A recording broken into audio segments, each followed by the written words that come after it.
down on me long enough to let more in, becoming holy. You just don't know where to begin when it makes a man, when it takes away. What else to explain? What are we to say? For me, it came from the deep out of my seat without a plan. It petrified me. I'm climbing the storm wall that I've come to be, and I'm slipping down, down, down.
Good morning, good day, good shit. It could be October for some of you. It's hard to read the entire planet at this point because I have not figured out times.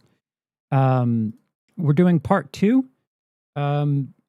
Yesterday the stream was a little choppy, so apologies to that. I'm gonna keep an eye on the frame rate, easy for you to say. And if it goes yellow, even not even red, if it goes yellow, I might start taking some caution. I checked in on some parts of the stream that got a little hiccupy yesterday. Like I dropped like 10,000 frames during 2 hours. I don't want it to be a complete shit show, but apparently you could still hear. I would like to reiterate that you guys need to. The link is down in the description. YouTuber DJ has a 5.5 hour video, and from the first 25 episodes that we've covered, it seems like he's edited at least relevant clips in his countdown, which is, as an editor, it's like I have no excuse. Like my 20-minute little season 5 and 6 thing, you see my face through some of it, and I'm not gonna lie to you and say, well, I wanted you to see my face. No, I was being somewhat lazy, and to see this done for every single episode, it's massively impressive. Whether or not I agree with their takes is regardless. It's an incredible feat, and I'm kind of fired up to see his Breaking Bad content. If it's anything like this, the fact that he edits the appropriate clips, as well as there's like little comedic bits, I fully endorse that. Game rep in game, even though I don't have game. I can only imagine how long it would take to just source and put all those clips together. So at the very least, go over to click the link, give the person a thumbs up, tell them Charles says great job. keep it up. And then give them a sub because they're doing like-minded content with Breaking Bad rankings and Dexter rankings, and they know the Dexter audience because the thumbnail is what got my attention, even if it was cynical. I was like, more of these red box so and so new got my attention. So kudos to that. All right, so hold on. QWERTY Manners says, I already saw the video, and yeah, he puts relevant clips. Awesome. Lone Wolf says, I wish it was morning here, 2 a.m. I live in Austin, Texas, like Uncle Sean. I don't know if we're going to dox like that. What in the surprise, motherfucker, are you tackling here? This is part 2, Cody. YouTuber did every episode of Dexter ranked, and it's a 5.5 hour video, Cody, and it's like anytime I feel lazy, I need to watch this video and be like, yeah, no. I mean, granted, the opening clip, he says that it's like a 6-month process. It makes sense to me, but it's so much credit given. What the opening song sounds sick. Are you being sarcastic? I can't tell if you're being sarcastic. The name of the song is The Deep. So you're going to watch it daily. Well, no, maybe not. I don't know. Yeah, considering tomorrow is October, I have other things to tend to really quickly. Well, not really quickly, but anywho, I'm not. I like metal. Yeah, it's a weird hybrid. It's a lot of things at once. Yeah, the name of the song is The Deep, written by Brett Hessla, Virgos Merlot, also of Dark New Day theme. Depends on how familiar you are with that stuff. Still waiting to see that tier list that you wanted to borrow. Well, I'm not going to get anywhere near the views that you have. And I don't know what happened. My brain memory is dog shit. But this was sent to me, suggested to me, and I clicked on it and I was like, there's no way. Because I like borrowing Dexter content. Cody's let in my secret there. The idea of ranking every episode really intrigued me. And from 96 through 70, a lot of season 8, a lot of season 6. I don't know if I completely agree, but this project, on top of the editing alone, to properly edit the way this guy has done, to like take notes and keep track of the episodes to rank, I'm almost certain I might have a bit more season 7 stuff. I'm trying to think. There might be season 3 stuff that I would have in the bottom 20. Like the seasons as a whole, the 5, 6, 7, 8 are less good, but I'm sure there's some episodes here and there. Someone asked the other day, "Why am I so negative about Dexter?" I don't know if I'm negative so much as I don't want to give credit for something that I don't if I don't believe that it's perfect, I'm not going to say that it's perfect. And considering what Dexter's been for 10, 15 years now, the fact that people are like, this is the best Dexter season when they're talking about Resurrection, the best Dexter season in a decade. Sure, there hasn't been one since 2013, but we all acknowledge that it's been kind of shit. So if we can get to that, like, yeah, it's not perfect. Great. All right, I'm a fan. I'm going to be there every day. But I get to say, here's what I'm not feeling. And if we're being honest, it's not perfect. I mean, I was rewatching a while back. Everyone seems to agree that season 4 is the best. Something that on my rewatch recently, I was like, the reveal of Christine, the reporter that is actually Trinity's daughter, that reveal is weird. because how would she like? This is just like nitpicking, and it's something that for a great season, I don't remember which episode it is. It gets revealed that she did the cover up for him, and like that's the first time that we come across her trying to connect that her to like the crime scene, and it's not flawless, and this is in season 4. So there are moments in every great season that you could probably be like, yeah, you could probably done better there. And Dexter, when it gets, they have great ideas, but when they get shortcutty, it happens everywhere. Jacob says Dexter fandom has very low standards, in my opinion. Any criticism, no matter how well reasoned, it's dismissed. You're just a hate. Yeah, I don't want to be as bitter as your. Yeah, I think criticism, and here are the reasons why it's not perfect to me. I think it's fair. The fact that I've been watching 11 seasons now, and am still here after 2 botched series finales says something. They gave me no reason to believe that they could do this after New Blood, and if anything, I had the same song and dance last year when what the hell's Original Sin came out, and I was just like, it just feels like fan service. Like I don't know any of this that's needed, and nobody's talking about it anymore. So like it's one of those things where it's like if it's so good that you can't hear negative comments about it, why aren't you singing its praises as often as possible?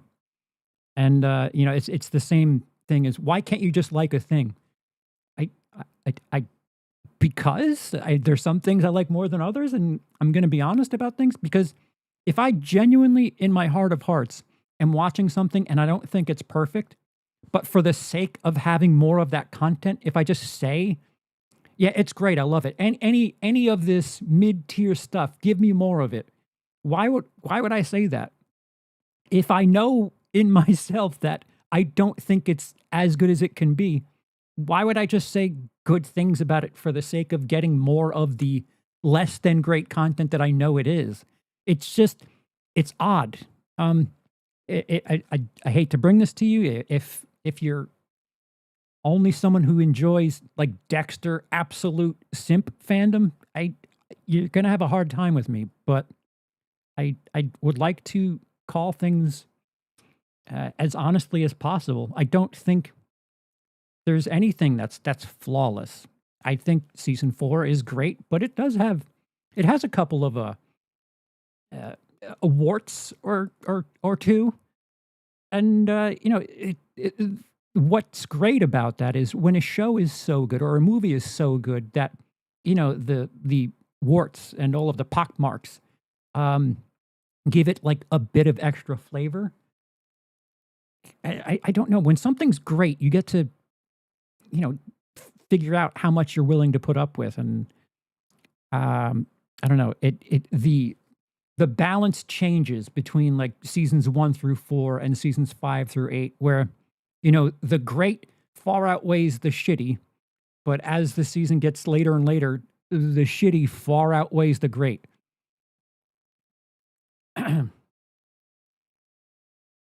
Season 4 is so fucking good, people are willing to overlook the fact that it has been mid to bad for the past 16 years. Yeah. I call it like I see it. I find a lot of Dexter fandom insufferable. Yeah. Also, sorry, I wasn't. No, you're fine. You're fine. No, I'm pretty sure people do too. You're good. All right, so I have to fast forward a bit to catch up to where we were yesterday. So again, if I'll let you know if my frame rate's dropping. So far, so good.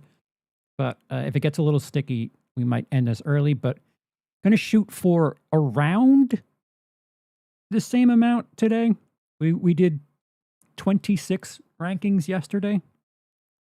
Maybe we'll go 69 to maybe 45, maybe 40. I don't know.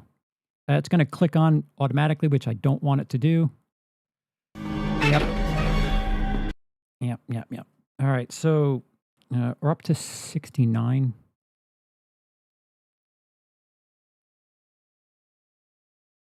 The relevant clips is just so impressive. Can I get a number? I I think we're too late. Relationship is getting more serious, and Angel Maria are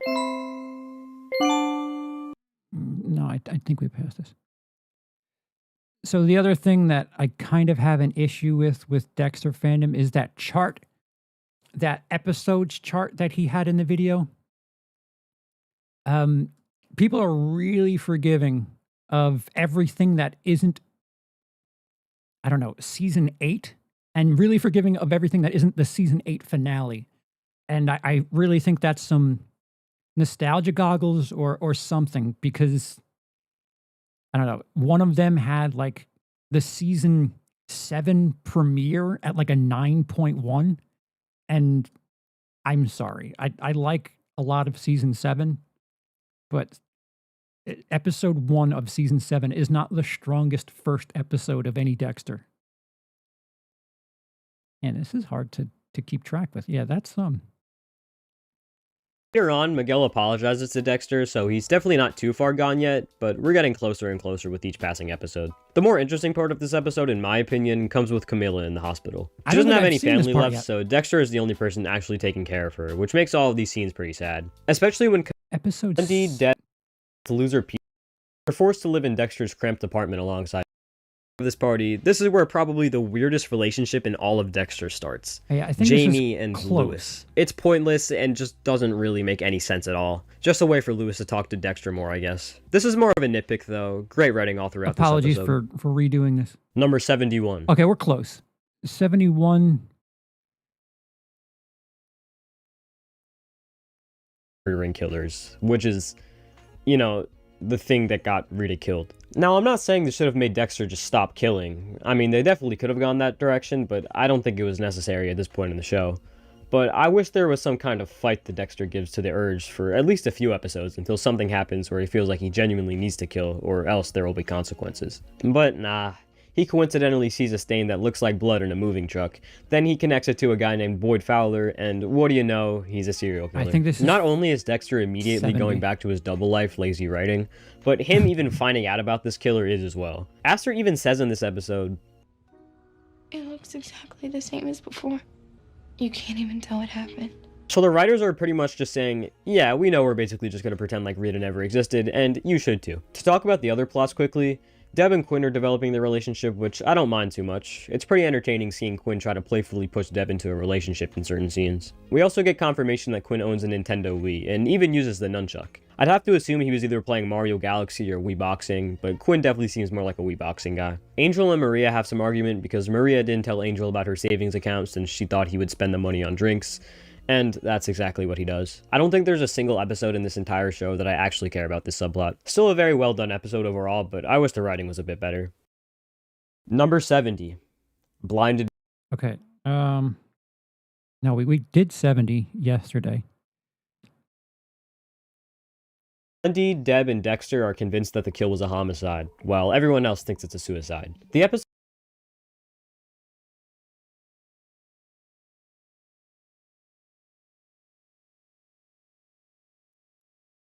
the loser pedo guy named Jesse, but it ends up being his dad, who Dexter threatens with the mask on, exactly like Batman would do. Dexter also gets pissed at the security lights that are all over this episode, and at the end he breaks one of them, but gets caught by Rita. Not that this is one of the worst cliffhangers of the show, but it is a pretty lame one, I can't lie. But everything else about this episode is really good. And I'm not saying that was a bad plot or anything, just not entirely needed. Obviously, John Lithgow once again steals the show. I'll get more into his performances later, but every scene of him is so spine-chilling, and the only times in the show where the villain actually feels scary to the viewer. Maybe besides Brian in a few cases. Trinity murders an innocent woman by forcing her to jump off a balcony, which gets investigated by Lundy and the PD. Lundy, Deb, and Dexter are convinced that the kill was a homicide, while everyone else thinks it's a suicide. The episode actually makes a clear distinction between these three and the rest, like when Lundy tells Dexter that he's actually similar to Trinity, in the sense of feeling the most enjoyment from something that's not human interaction. interaction, which for him is hunting serial killers. And while not in the sense of morality, he believes that he and Trinity are the same kind of person, where their meanings of life are something out of the ordinary. And obviously Dexter can't say anything, but this is exactly how he feels too. As well as Deb to a certain point, since she empathizes with Dexter when he doesn't want to interact with his family, since she also has gotten tired of Anton, even though he's done nothing but be great to her. Besides being a Skinner victim, this is really the only purpose I can think of for Anton existing in the show, and even then, that doesn't mean he needed the amount of scenes that he got in season 3. Deb feels like she loves Anton, but as soon as Frank Lundy comes back into town, she can't get him out of her head, and is getting tired of Anton, even though she already convinced herself that she loves him. It's just really great to see Lundy back in Miami and work such an interesting case. And like I've already said, no matter what's actually developing story-wise, I'll always love the earlier seasons just for the vibe alone, which this season captures much better than the previous in my opinion. By that, I don't mean like the overall vibe of the season, because season 3 actually has one of my favorite vibes, like with the summer and Miguel and seeing Rita and Sil and everything. I just mean like the dark atmosphere of Dexter, like cruising, you know, around nighttime Miami, you know, like searching for his victims. That type of vibe is what I mean. I don't mean the overall vibe.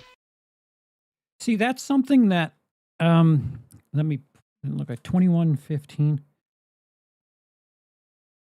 That's something that I feel is a bit more extravagant in the later seasons of Dexter, where it almost seems like on purpose, Dexter's wearing these bright shirts, these like pink and teal pastels. Everything's bright and poppy. The lighting appears to be far more flat. The first season or two, it was way darker, and I feel like in the presentation alone, especially towards the end, it got way too, I don't know, chipper. And yeah, Jacob says, in terms of atmosphere, the show peaked with its first season. Yeah, I don't know why they were afraid to, you know, have dark humor, but also have the mood and the tone be equally as dark. Like you can have something be, you know, you just do the same shit that American Psycho did because they were so inspired by it. You know, you don't have to lean too much into the vibrance, the sweat, the grime, the heat, the shadows, and when he was driving at night, the you know, it's not that big a deal, but like the red lights of the cars, and you know, using color for specific reasons was wild. That's not to say that there wasn't like awesome cinematography in the later episodes or later seasons, but man, it felt like the first season they were really doing something significant visually. All right, this should Number be 69. Nice. 305. Turning Bimini's, an episode completely carried by its second half. On Dexter's side, for at least the first half, it's just him being uncooperative with Rita and telling her that he wants to keep his apartment. He also prioritizes looking into someone that Miguel allowed to get away rather than his future marriage and child, which backfires immensely once Rita almost loses the baby in a medical emergency. Whereas Dexter, he's on a cruise ship murdering the guy, of course. By the time Dexter checks his phone, Rita had already been in the hospital for hours, but thankfully Miguel, Sil, and Deb were there for her. This event is a big wake-up call for Dexter to be more present in his fiance's life, which he of course fully commits to, and it leads to Rita living a long and prosperous life. The final scene also has Miguel confront Dexter about what he really was doing at sea.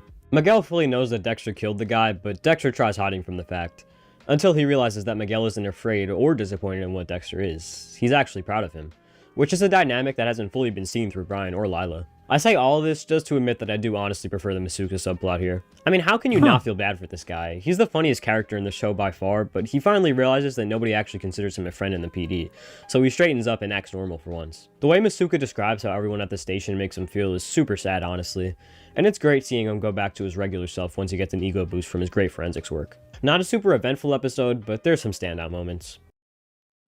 Shit, I forgot what I was going to say. So the cruise ship, if that's that episode, as someone who gets accused of being too negative, there are moments in Dexter. I mean, shit, you can kind of say this whenever he starts spinning too many plates. There's a lot where you really have to be willing to go on the journey that they want you to, because there's a certain point where Like he's married, he's at a job, and then he's chasing one person, but then another one. And then at a certain point, Rita stops working and they're all being fed and housed by Dexter's blood spatter pay. And he does a lot of things that I don't know. I would like to look into what his income was and how he was able to live so loosely. And on top of that, like when do you sleep? It's like similar issues that people would have with something like a season of 24. Like when do you eat and pee? Number 68, Finding Freebo. I feel like this is one of the first cases of an episode being just a Dexter episode. Cop stuff happens, murder stuff happens, it's really good television. That's about it. Now, granted, the final scene of this episode is slightly intense on first viewing, so I guess that can make it different from the rest, but besides that, there's not much happening in this episode. The whole episode, Dexter is trying to find where Freebo's ex Tegan lives, until he finally gets her address, where he finds Freebo casually living. He kills Freebo in his garage, but Miguel is also there due to a phone lead he got, and Miguel confronts Dexter, who has a knife in his hand. Dexter tries to cover it up by claiming self-defense, but Miguel is super happy that Dexter got justice for Oscar. And this is mainly what starts their friendship, although Miguel had already been taking an interest in Dexter since Oscar's funeral, since he invited Dexter and Rita over for dinner earlier in this episode, where we meet his wife Sil. See, that's an interesting reveal. Like the fact that he like that's when the knife is found. I think for that moment alone, it's a pretty memorable moment in an episode. Like this is where I get confused, and I don't know if I'd be able to do something like this. There's a certain point where stuff that just is kind of okay kind of clogs the middle. And I don't know, based on that moment alone, where Miguel catches Dexter and that reveal, I think that's the first time technically anyone has kind of caught Dexter. Like that's a tremendous moment for the series.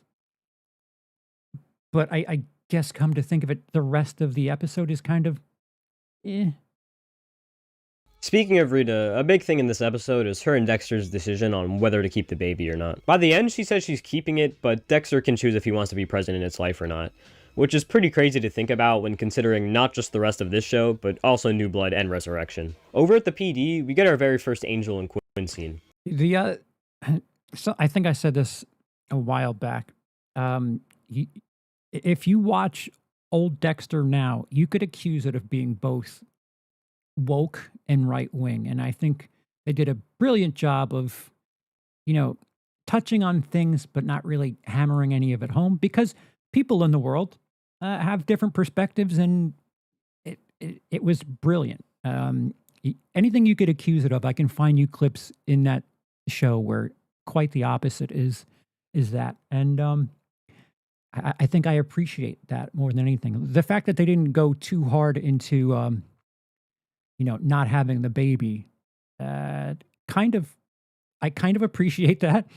They're a very weird duo, but their scenes are usually pretty funny, as is this one, which is probably my favorite scene of the episode. And of course we have Deb, who continues to interact with our two favorite forgettable characters, Yuki and Anton. Only this time, Anton actually helps her get a lead on Tegan, who she's able to connect to Freebo, which gets her a lot of credit at the station. I know most of that was just a summary instead of opinions, but there's not much to comment on with this one. It's great seeing Dexter and Miguel's relationship develop, as well as Deb, Angel, and Quinn do entertaining police work. Just an average Dexter episode.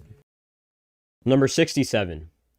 Easy as Pie. Definitely another Season 3 episode. Listen, I'm not trying to act like every episode of Season 3 isn't great, but it's pretty consistently just great for almost the whole season. It's okay to say that it's not. I mean, we're in the 60s. I appreciate everything this guy's doing, but we're still talking about great episodes in the 60s. I don't think 2/3 of Dexter is great.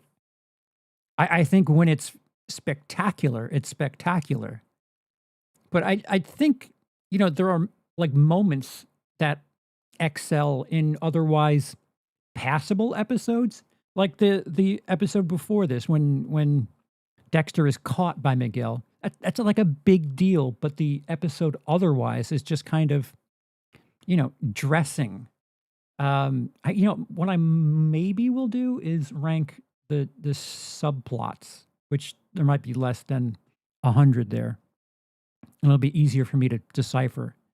But I think it's being very favorable to this series to call 67 out of 96 great. That's just my humble. Until the very end.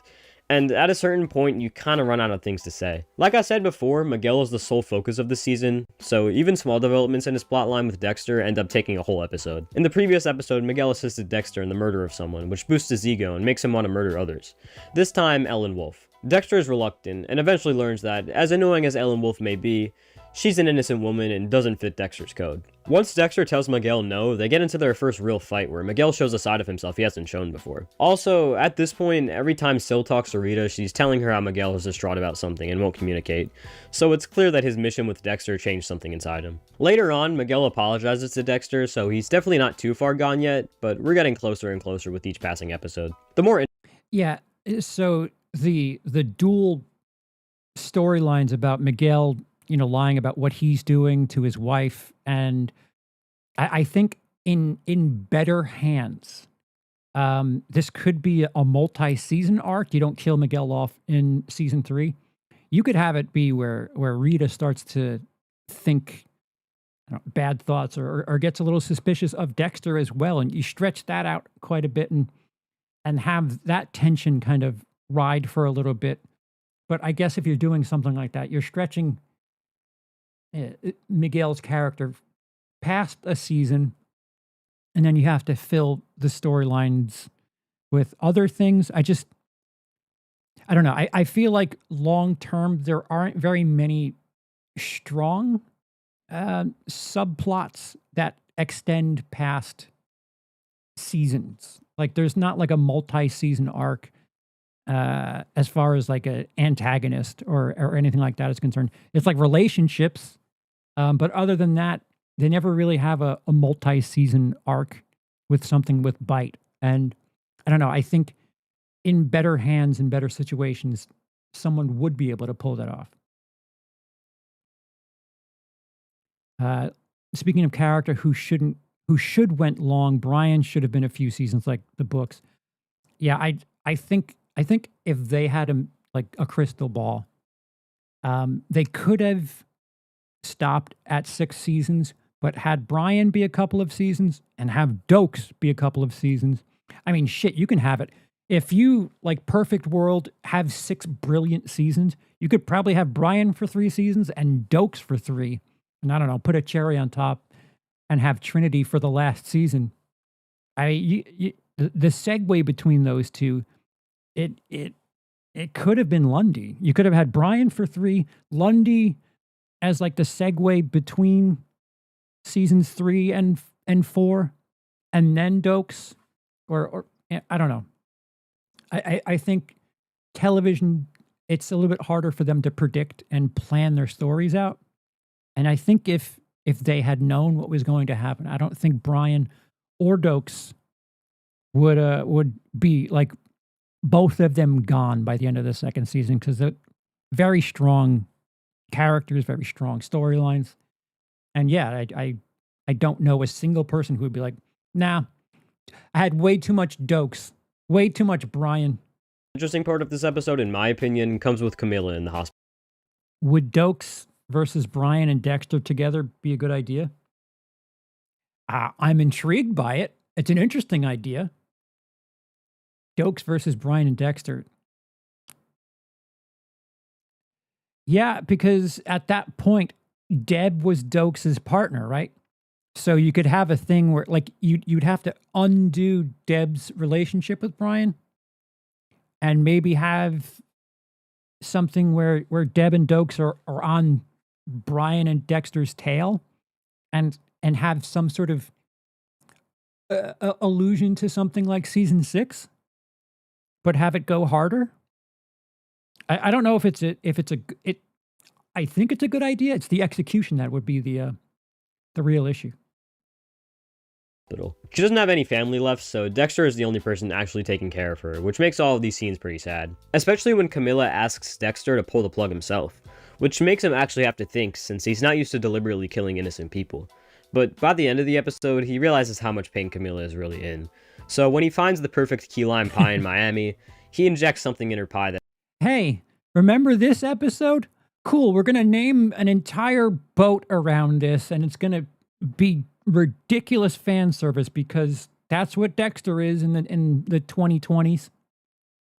Pie, remember? peacefully sets her free of suffering. There's not too much worth in the other subplots here, but I'll mention them for a second. Deb, of course, is juggling 3 plot lines with the Skinner, Anton, and Yuki. Yuki continues to be annoying, Anton continues to exist, and Deb gets a lead on the Skinner. Like I said, nothing much to talk about. Also, Angel starts officially dating the annoying cop lady, which I'm sure you all care about. I have nothing more to add for this episode, so here's my favorite Masuka scene. You know, he kind of looks like you. That's called racism, buddy, so don't even... Oh, shit. Number 66. Practically perfect. I hate to break it to you guys, but this episode is not practically perfect. Oh, no. Sorry. It is great though, so hopefully that's good enough. I do still think it's a bit too quick for Dexter to suddenly just start killing people again after Rita's death, but this episode... Oh, wow. It's almost as if season 5 rushed into doing old school Dexter shit instead of letting that major death kind of linger with the Dexter character and have it build something in him. I'm glad that that's someone else that isn't myself or Cody saying that, you know, this wasn't the greatest idea. It's refreshing because I don't know, like Rita was a big deal. She should have molded something, some sort of change in Dexter. And within, if you have the physical media, by the end of the first disc of season 5, Rita is just not a thing anymore. And that's really kind of frustrating.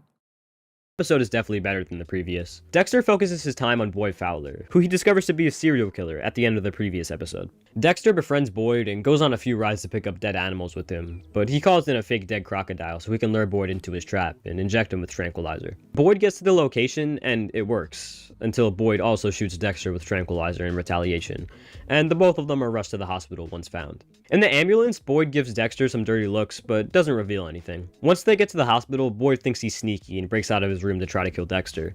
But Dexter is 2 steps ahead of him and has already escaped the hospital. Boyd goes back to his house where Dexter injects him with tranquilizer again, but this time he's actually successful and is able to kill Boyd. His first kill scene since Rita's death. I guess, besides that one guy that he just stabbed to death in 501, but... That was an innocent. Have we talked about 501 yet? I love when the people that say, "Oh, you're too hard on the series. You're too hard on the character." Yeah, Dexter killed an innocent. I realized the guy was an asshole, but you know, saying "I'd like to bang your wife" or whatever the fuck the line was, that's not punishable by murder. Sorry. Yeah, you know what I mean. Boyd is not an interesting character at all, and uninteresting characters is not something out of the ordinary for season 5. But the dynamic he has with Dexter once he realizes what Dexter is trying to do is really entertaining, and his death scene is good as well, especially since his latest victim watches Dexter kill him and tries to escape. Dexter does have some other things going on here too, like hiring a new babysitter. He finds this old Irish woman who is very gentle with Harrison, and he hires her as his babysitter. She's barely in the show, serves very little purpose, and worst of all, is not interesting. I mean, yeah, she's likable, I guess, but who really cares? She's just an above average babysitter. At least she causes a great Ice Truck Killer reference. But she also, she puts up with him. This is another thing I'd like to bring up. So he's now taking care of a baby. He's running around doing whatever the fuck. How is he paying this babysitter who has to, like, there are some nights in the beginning where she's like at the house overnight because Dexter's off doing Dexter things. Like, I'm sorry, what is her hourly rate? Because if there's something where he's like expecting to be 4 hours and shows up the next morning, I don't know. I don't know very many babysitters that would put up with that. And kudos to them for like addressing it, sort of. But that's running up quite a tab with your babysitter. I used to check in the fridge for notes. Just messages from other serial killers. Before getting to Deb, I do just want to mention that they finally make the Harry scenes watchable by getting rid of the shitty echo and brightness filters. I don't know why the editors did... Ooh, I don't know if I agree with that. I like that it differentiated and like gave us a reason to know of know Harry as, you know, a vision or not really there with Dexter. That's a decision I actually am kind of separate on. I'm quite the opposite. I liked having Harry be something sort of different. And I guess they kind of go back to that a little bit in Resurrection. Didn't think that we were capable of comprehending that Harry Morgan was dead in seasons 3 and 4, Yeah. but I guess if we got past those seasons, then we might start to possibly realize that Harry is dead. So they gave up with the filters. Yeah. I don't know. I feel like, especially considering what they do in season 6, it normalizes that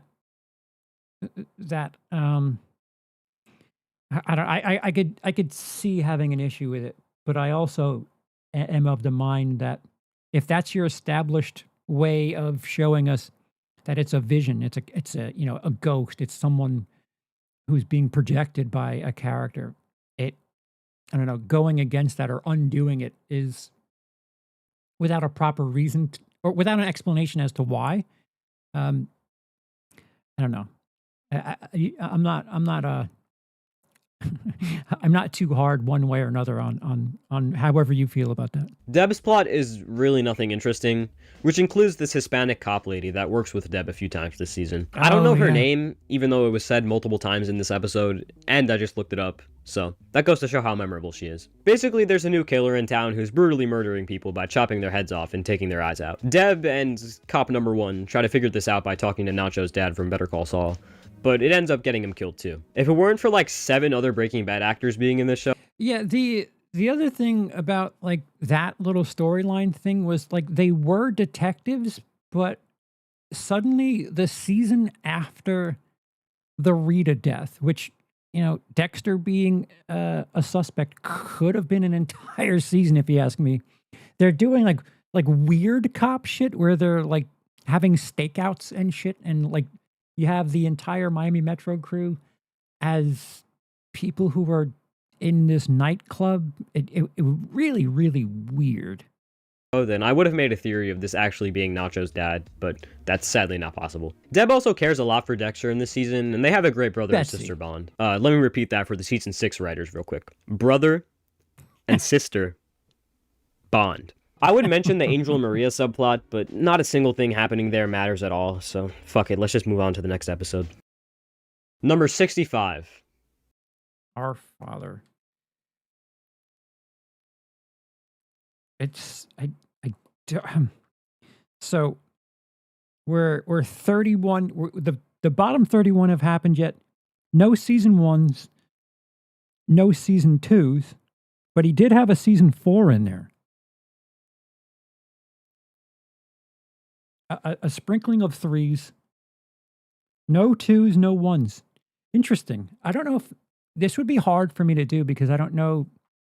I'd have to take massive notes. Our Father. The intro to maybe the weirdest season in all of Dexter. You'll always hear people say that the first half of the show was amazing, then the second half sucked. Obviously the first half was better than the second half, but this is a super flawed idea. First of all, it's really just because of season 8 that the second half is substantially worse than the first. And we're not just gonna sit here and pretend that season 7 isn't better than season 3. Season 3 is obviously pre-bathtub scene, so the original vibe of Rita, her kids, and the OG Miami Metro are still in full effect.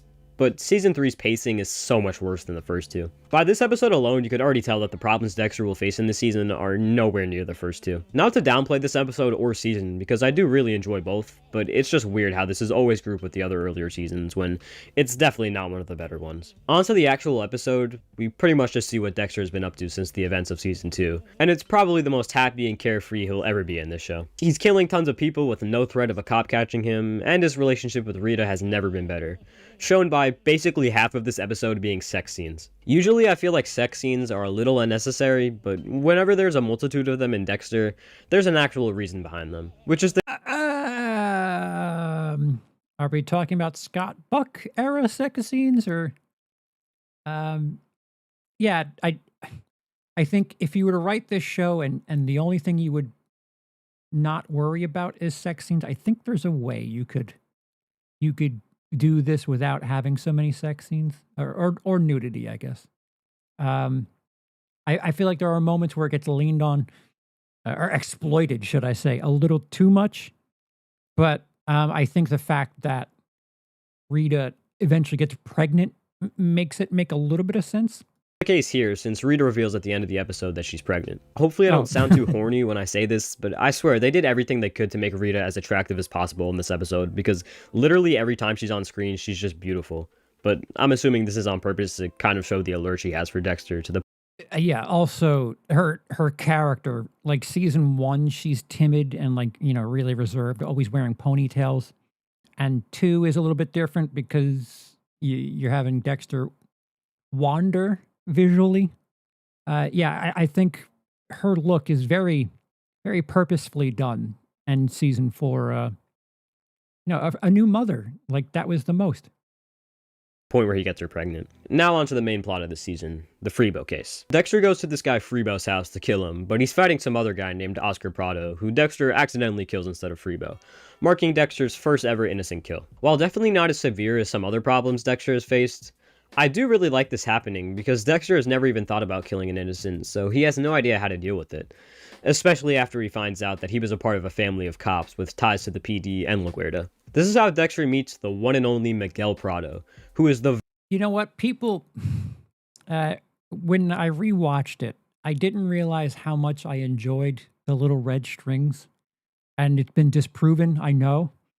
But it was just an aesthetic that I don't know, I enjoyed it for some stupid reason. I can only imagine working on that series, having to set up these dumb strings. Looks like Christmas trees. But there's certain things that, like the charm of the earlier seasons, they just stopped doing it. Like they did it like as a tip of the cap in like season 8, I think they brought the strings back. But I don't know, it could be nostalgia, but there's some correlation there between shitty Dexter and no strings.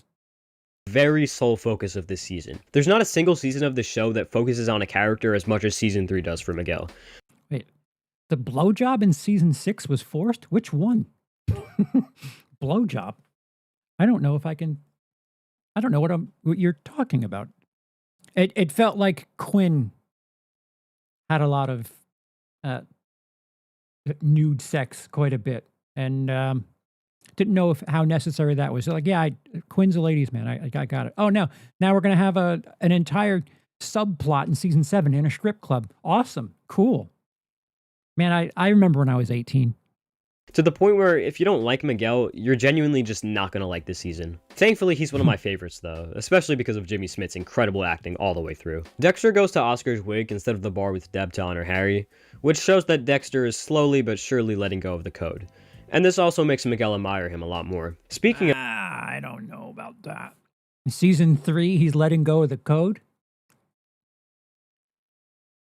The premiere, he gets head from the former prom queen at the high school reunion. Yeah.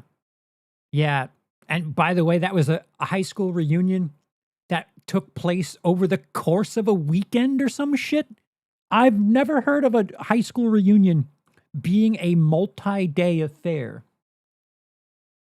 Yeah, when the jock gets instead of a bed, he gets put on the scoreboard. I do remember that.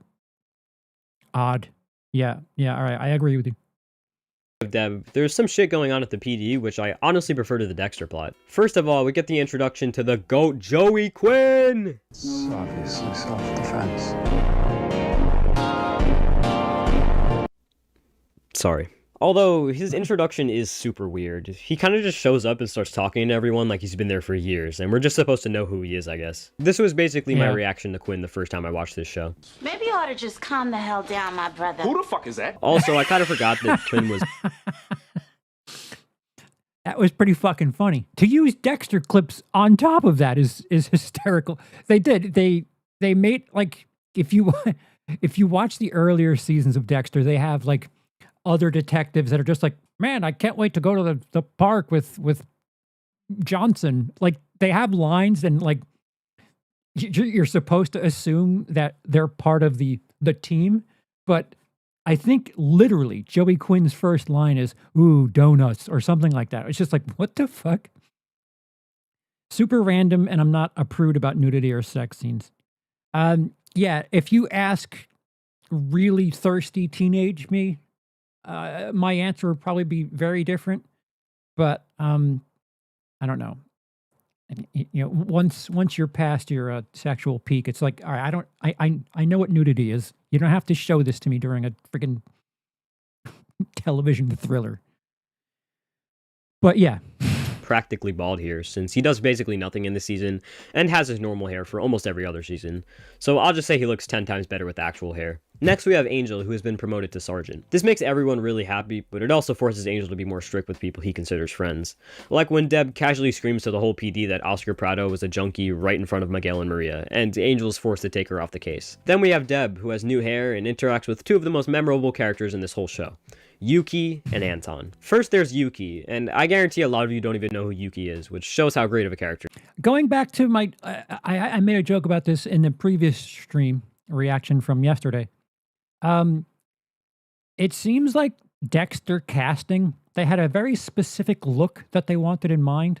The protege to Dexter in season 8 very much looks like Harrison in New Blood. You can't tell me that this young lady does not look like the podcast girl from New Blood.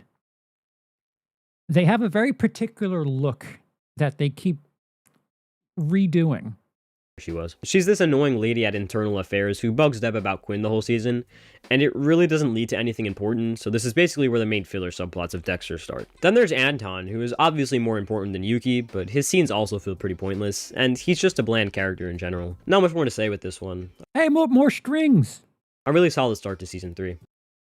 Number 64, Nebraska. Okay, so remember when I mentioned my Breaking Bad and Better Call Saul rankings earlier? If you guys watched my Breaking Bad video, you might remember it more for my friend than me.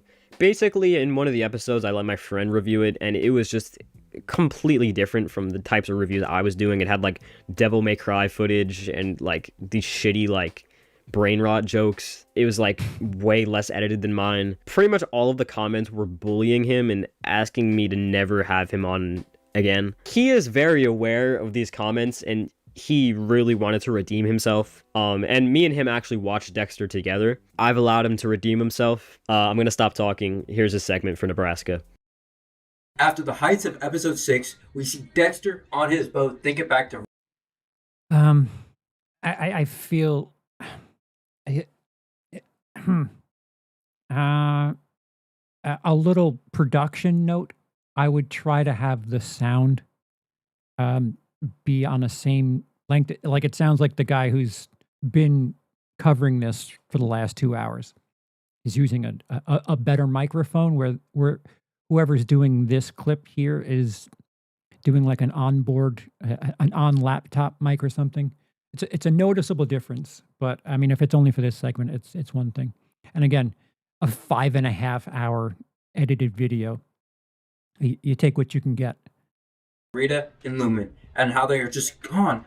We turn over to see his new, darker passenger, Brian Moser, dumping Nick's dead body into the ocean. Dexter explains how he's rebelling against what Brother Sam wanted him to do, as Brian eggs him on into feeding into his darker thoughts. Back at the station, Deb tells him how Trinity is, quote-unquote, back, and how he's killed his whole family except for Jonah. And as we all know, Trinity is dead. So Dexter, plays it off like he's sad or whatever. And behind that, we got Brian just telling this nigga to slime Jonah out. Cutting back to Dexter and Brian, they're viewing the autopsy of Rebecca and Sally's dead bodies. And they see how everything is exactly how Trinity would have done it. Brian keeps on egging on Dexter, almost forcing him to go to Nebraska. Eventually, Dexter gives in to Brian, and they take a road trip to Nebraska to find out the truth about Jonah.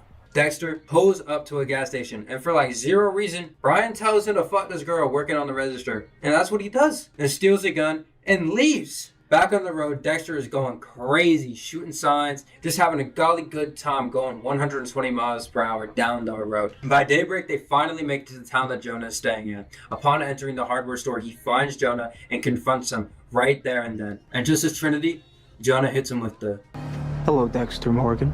Jonah and Dexter have a little talk. Yeah, it's an uneven audio quality. I've had very many a moment where audio hasn't matched. To touch on this, the Brian as a ghost in episode 607. I've said this before, and I think I said it during the New Blood stuff. I like the fact that you have different ghost characters that are mirrors to Dexter's approach.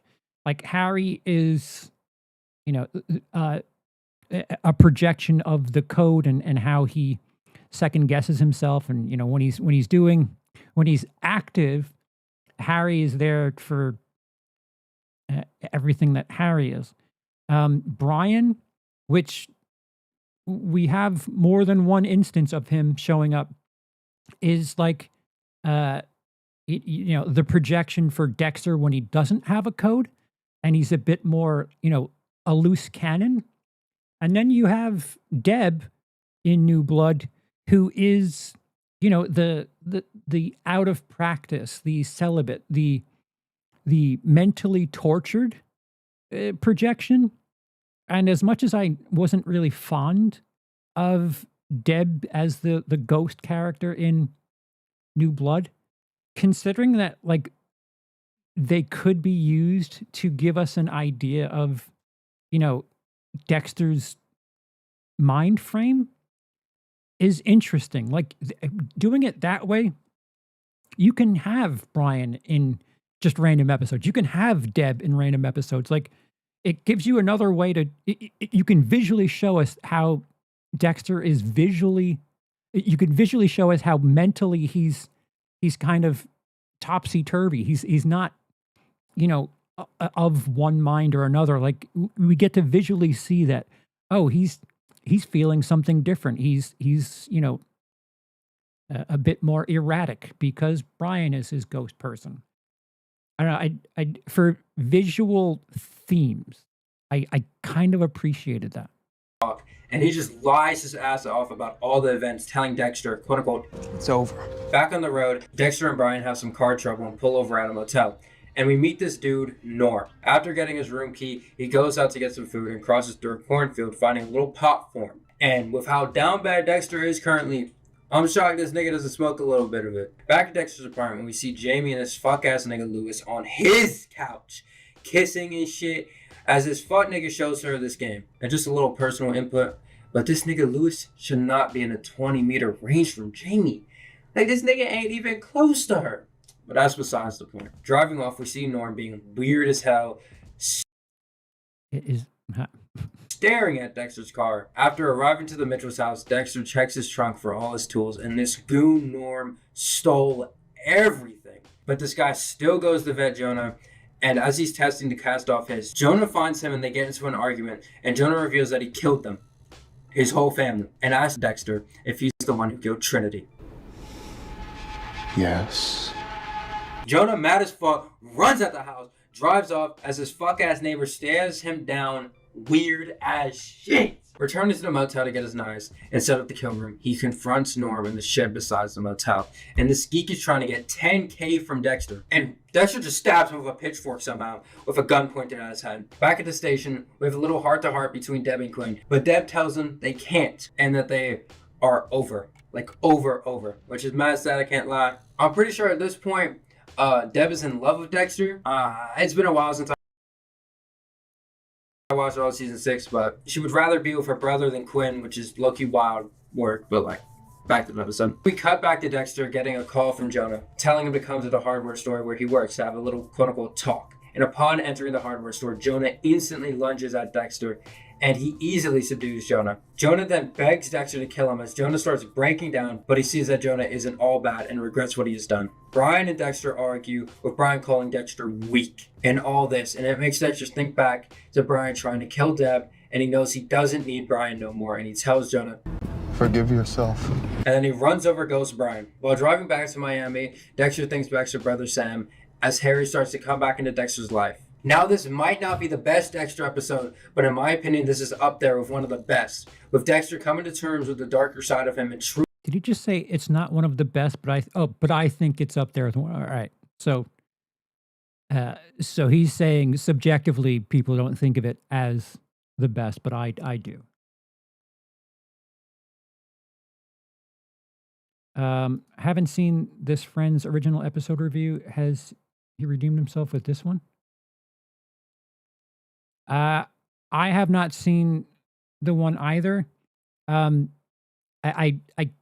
can say, for the first hour and a half of this video, I couldn't really tell you what the age range of the editor of this video is. In this moment right now, I feel very old. You don't realize how much you say things that are, I don't know. I think he said fuck ass and fuck shit quite a bit. You don't realize how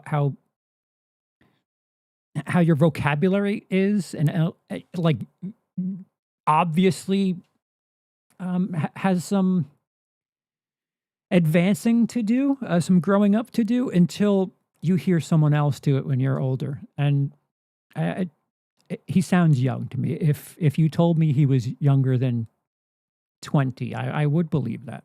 The thing that I'm kind of, it's a technical thing that I just wish the sound quality were matched. Truly leaning into the light. And with this little side plots with Deb obviously being conflicted with her emotions for Dexter, and the little bits of Travis rejecting Geller while also being pulled back in. I don't know where this would be ranked. Yeah, why is he saying the N-word? I don't know. I don't know. I don't know the race of this person. It's an odd choice. I don't know. Again, I would say he probably has some experience some growing up to do, but dude, I say things a week ago that I'm not proud of. So he sounds young is what I'll say. Some learning to do. But in my opinion, it's up there. Number 63. The damage a man can do. Throughout the season, we've seen Miguel turn more and more to the dark side with each episode. And this is the one where it really starts to show. 2 episodes ago, Miguel assisted Dexter in killing someone, but he didn't actually get to do it himself. So that's what he requests Dexter let him do this time around. Dexter is obviously reluctant to agree to this, and conscious Harry tells him not to allow Miguel. But Dexter can't help himself and goes along with it. Harry continuously tells Dexter how much of a bad idea this is throughout the episode, but Dexter doesn't listen, which will have its repercussions later. Dexter and Miguel decide to kill this retired football player / gambling addict and plan to get him at a bar. But of course, Miguel is, as Dexter says, dressed like the Unabomber, and doesn't even attempt to hide his identity. So Dexter calls off the kill, which pisses Miguel off. A few days later, Dexter and Miguel have an argument about this, where Miguel lets his temper go more than usual. But you can tell he still has some self-control left, since he's able to empathize with Dexter and relate to the darkness Dexter has always had with him his whole life, which is ultimately what leads Dexter into helping Miguel with the kill again. When the kill finally happens, it's a pretty cool scene due to both Dexter and Miguel's reactions, but Dexter makes the mistake of telling Miguel to go home instead of helping him get rid of the body. Since now that Miguel's killed one person, nothing is stopping him from killing another. Yeah, see, I don't know. I feel like I'm considering or ranking moments stronger than I would the entire episode. Like, large moments to me would be a big deal. I guess that's why people think episode 1 of season 7 is the best first episode, because it's got that moment, that cliffhanger resuming at the end of 6. Dexter experiencing someone else killing for the first time is it's like a big deal. Granted, it happens again in season 5, or he trains someone else. But I thought it was well done. And the episode ends on Miguel knocking on Ellen Wolf's door. Now that I think about it, I haven't really mentioned Ellen Wolf at all this whole video, so I guess since she's about to die, this would be the time. Yes, she's innocent, and yes, Miguel is wrong for killing her, but I couldn't care less that she dies here. Her character is bland, annoying, and gives Maria probably her worst subplot in this entire show, which pisses me off more than your average viewer, since... All right, so this is the least mature thing this person has said so far. It's weird that they're bunched up so close to each other. Ellen Wolf, it's let me rephrase that. It's very horror movie, slasher movie mentality that having people die is okay. I don't think we're supposed to really be that into the Ellen Wolf character, but the fact that she's an innocent is important. This kind of goes into if you care about a nobody character that only appears for 3 episodes, they've done a good job. So I guess I can understand what he's trying to say. But if they added weight to when innocents get killed, because season 3 they did it quite a bit, it seems. Like season 5 when Dexter kills that guy in the bathroom, that should have more weight to it. Season 3 when Oscar gets killed by Dexter, that should have more weight to it. Ellen Wolf, I think they were trying to do something a bit more. Like Ellen Wolf gets more storyline than Oscar does, which is wild. I am usually a Maria defender, but her season 3 plotline is beyond boring, so Ellen dying is unironically the best thing that could have happened to her character. Now that I think about Yes, but yeah. it, All the right. season 6 Maria subplot is definitely worse, Ugh. but it barely even exists, so that's why I didn't even think of it when I was writing this. And the thing with Ellen and Miguel's feud is that you see both sides act like the opposition is a soulless piece of shit who would defend anyone for a paycheck. So we never really find out which one of them are actually right. But let's be honest, it's probably both of them. Dexter's other plot of this episode is of course dealing with Rita, who is, to put it lightly, pregnant. She yells about basically everything in this episode until Dexter finally gives her an engagement ring, which he probably should have done in the first place, but I don't understand why Rita is telling him she doesn't want one either. Then there's Deb, who's doing a lot of things in this episode, which Yes, we will marry you. From the woman who said, I'm having the baby no matter what you do. Interesting things they do with that Rita character. include advancing in the Skinner case, finally getting the truth on Quinn, and looking for Anton, who finally made me feel some kind of emotion for the first time in his whole existence with this line. You're free. Oh, yeah, ever since Abe Lincoln. And how could I forget Angel's incredibly memorable season 3 plotline, where he gives quite possibly the worst voicemail that I've ever heard in my life to his new pointless cop girlfriend. This type of shit makes you wonder how the guy was even married in the first place. Great episode, though. Number 62. The Dark... whatever. This episode starts out pretty average, but gets much better as it goes on. The thing about Act 3 of Season 7 is that the most entertaining thing about the season is gone after 709. So you're kind of left wondering how the writers are going to make Hannah interesting enough for the next few episodes to be really good. And they're able to do it. We're introduced to Hannah's father, who used to be an abusive piece of shit to her, and now is trying to make things right after getting out of jail. Ironically, I feel the same way about this guy as I do his daughter. I love his purpose to the episode, I don't love his character though. Not because he's unlikable, because no shit. But if I already don't care about Hannah, then I don't know how I'm supposed to care about her father. Her father seems to be supportive and changed at first, until he tries getting Hannah to give him a very small loan of $20,000. When she says no, he storms out, then comes back a few hours later and crashes his car into her greenhouse. He then verbally abuses her and leaves once Dexter threatens him. Throughout this episode, Hannah has told Dexter that his dark passenger is not a real thing, but Dexter doesn't want to admit that, since that means he has to take the blame for all of his actions. But during this episode's runtime, he realizes that Hannah is right. So later on, when he has 2 people that he needs to take care of, he decides to turn in a killer to the police while he kills Hannah's father. Technically, Hannah's dad didn't fit Harry's code, while the killer did. But Dexter is finally giving Harry the big fat middle finger, which also connects to Hannah having a piece of shit father as well. Now that he's become more human and can control his emotions, he's finally started to let go of Harry's code, which is great character development. With respect, he said that Dexter was starting to get rid of Harry's code in a season 3 episode. So, season 7, episode 10, we have some letting go of the code. I don't know if I agree with that. I think if anything, on the whole, we have moments where Dexter appears to be having the code fade, but he always chooses himself and not getting caught above anything else. Cody and I have talked about it a couple of times where, if he were to sacrifice not getting caught for the sake of saving an innocent, that would show growth, because we've seen quite the opposite in the other direction. I don't know if Dexter consistently, is walking away from the code. Certainly not over multiple seasons. The only problem is that Hannah's dad pulled a Trinity, and right before Dexter kills him, he sends an anonymous tip to the police that could have incriminating evidence on a murder committed by Hannah. All of this is great, but I do gotta say that Quinn's stuff is more entertaining. For like the 7th time, Quinn gets a call from Nadia, so he rushes to the strip club and has a talk with George. This time because George was threatening to send Nadia to Dubai. As soon as Quinn walks in, George pulls his gun out and starts beating the shit out of Nadia. Quinn threatens to shoot George, who isn't exactly scared, since a cop would never break the law or anything. Quinn is able to get Nadia her passport and cover up the murder of George. Such a great character and scene. Number 6. Yeah, I'm telling you, it needs work.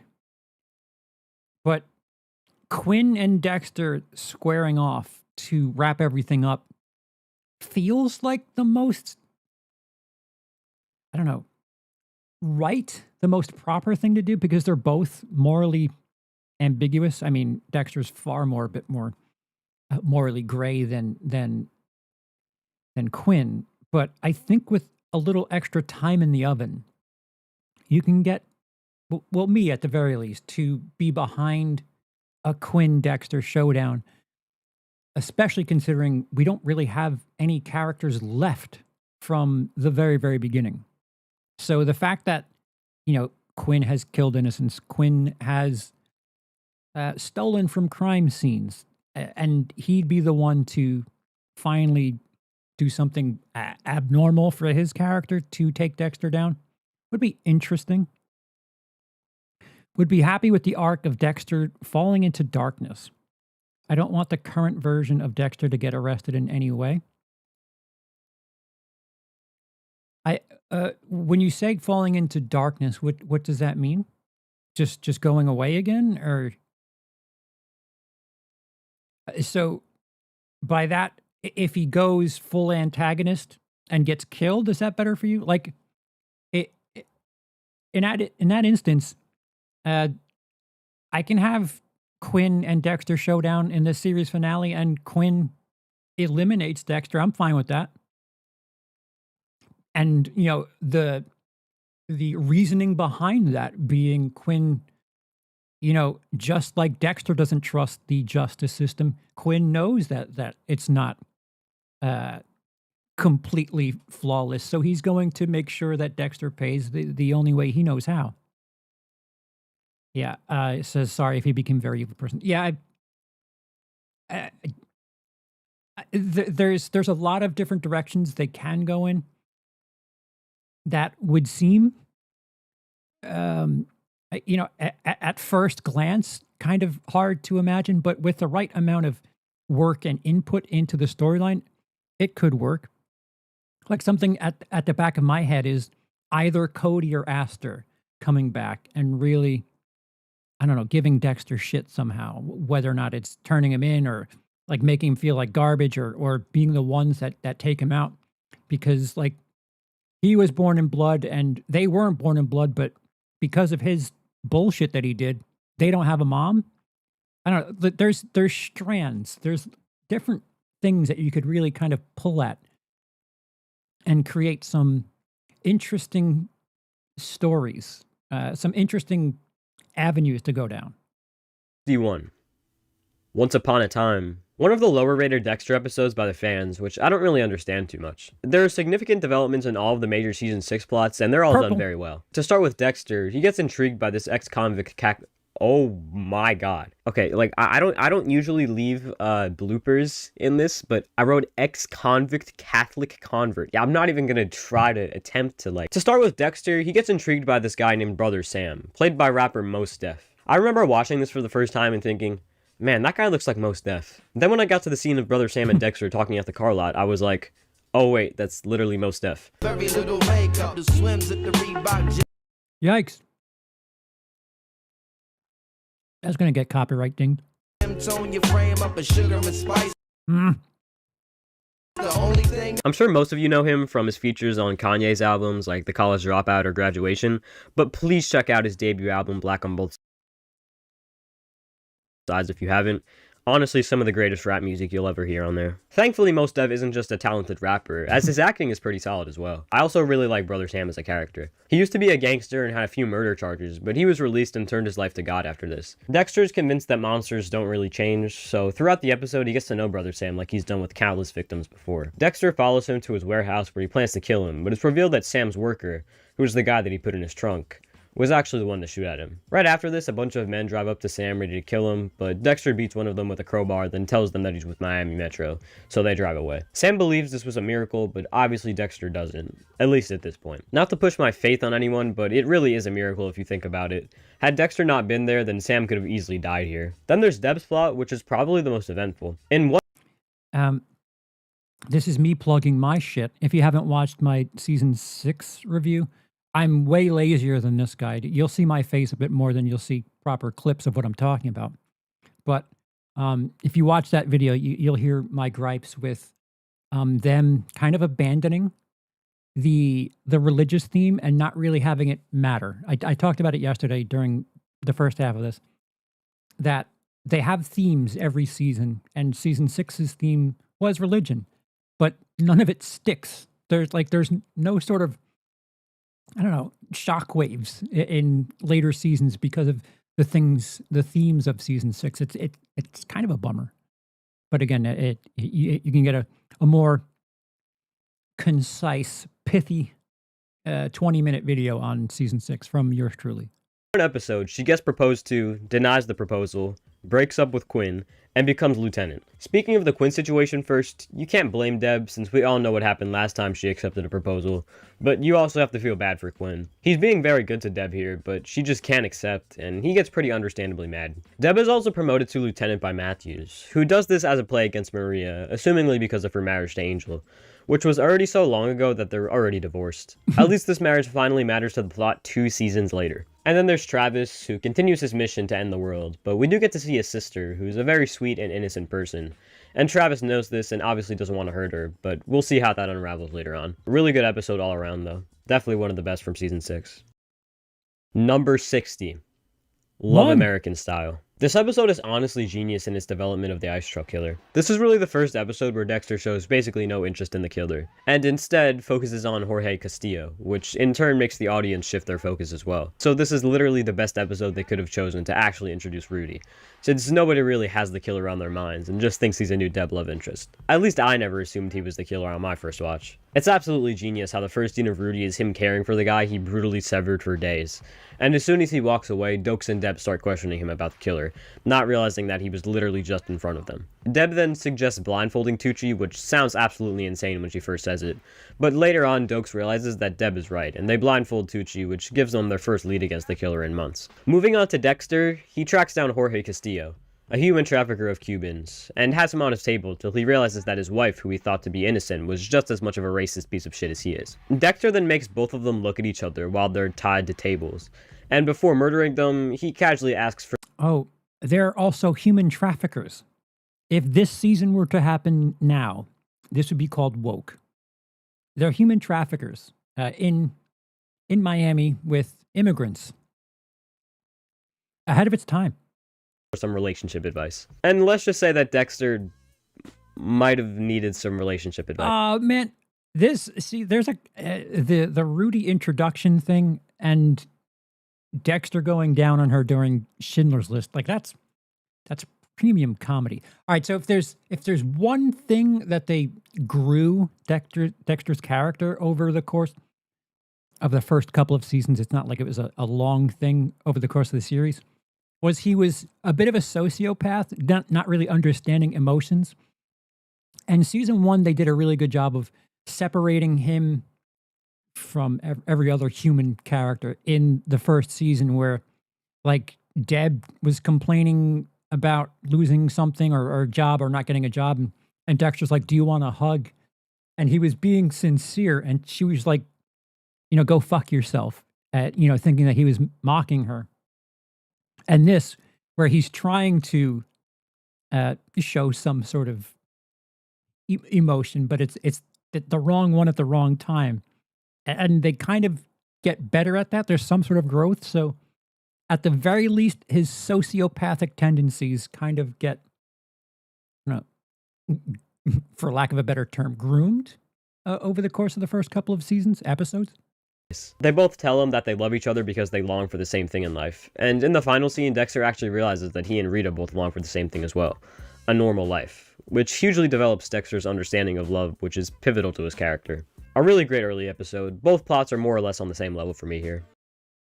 Number 59. 2. An Inconvenient Lie. Dexter continues to be hunted by two forces, Miami Metro PD and the scarier of the two, James Dokes. He really does not leave Dexter alone, and it's so entertaining seeing how much Dokes really believes that there's something wrong with Dexter. This episode's main focus is on the support group, which, sadly, introduces us to Lila.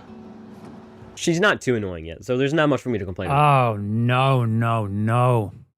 I can't get of all the temptresses in Dexter's however many seasons, Lila is the ace of spades as far as I'm concerned. We're going to have a hard time as he speaks ill of Lila. Here. The main scene she has here is actually really good, where she relates to Dexter having a dark past. All right, I'll let him say it. And instead of Dexter embracing this connection, he gets paranoid and quickly leaves, thinking rehab isn't for him. Yeah, so Lila is responsible for our cute little nickname for Dexter. She names him the Dark Passenger, and it sticks. And then ultimately gets its own little side plot thing in Resurrection. Very important character, this Lila. We have Pardon My Tits, like top 5 lines in all of this series. I will not take this blasphemy.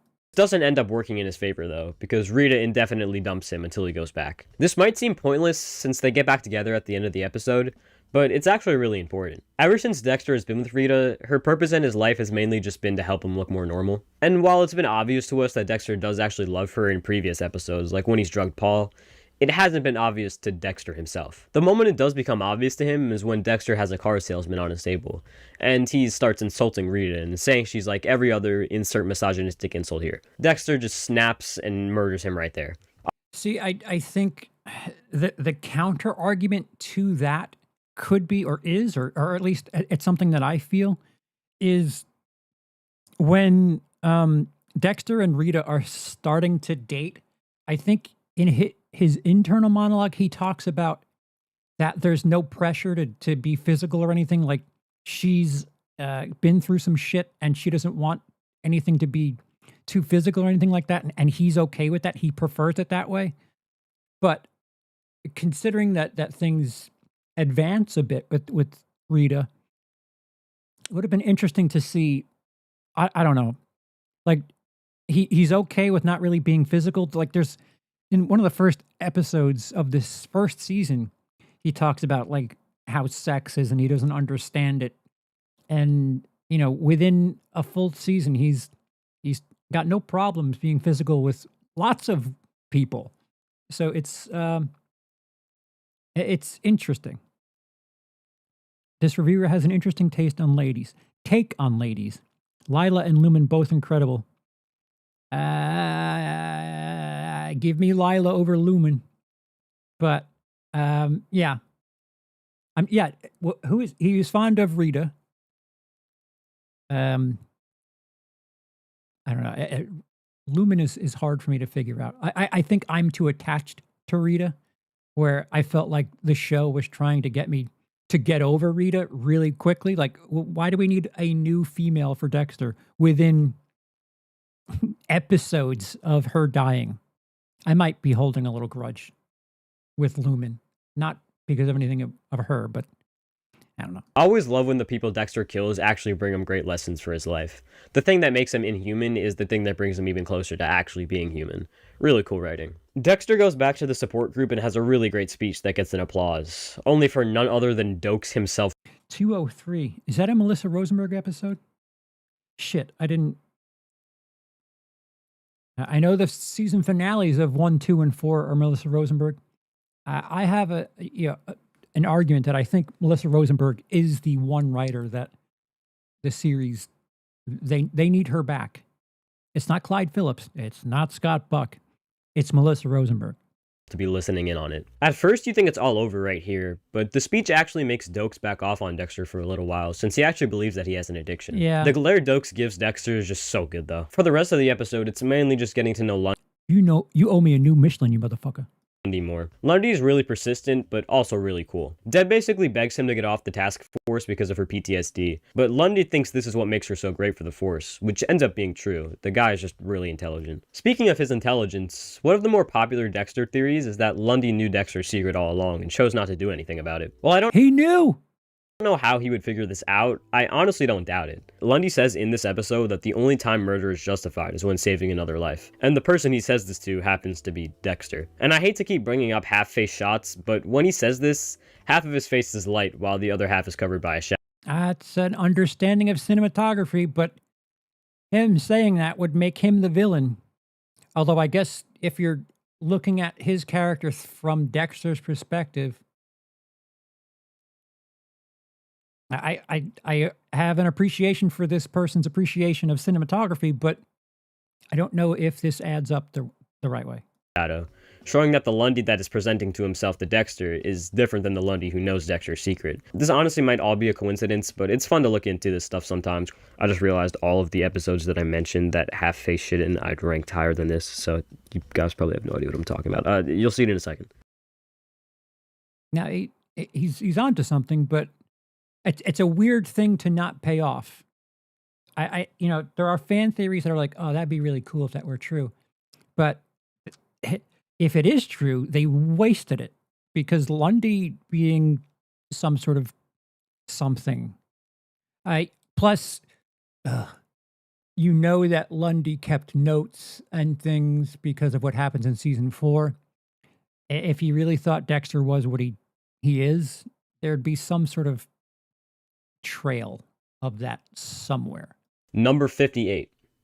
Those kind of things. Ladies and gentlemen, welcome back to Dexter season premieres, completely disregarding the whole storyline from the previous season because the writers didn't know how to strip the filler any longer than it already had been.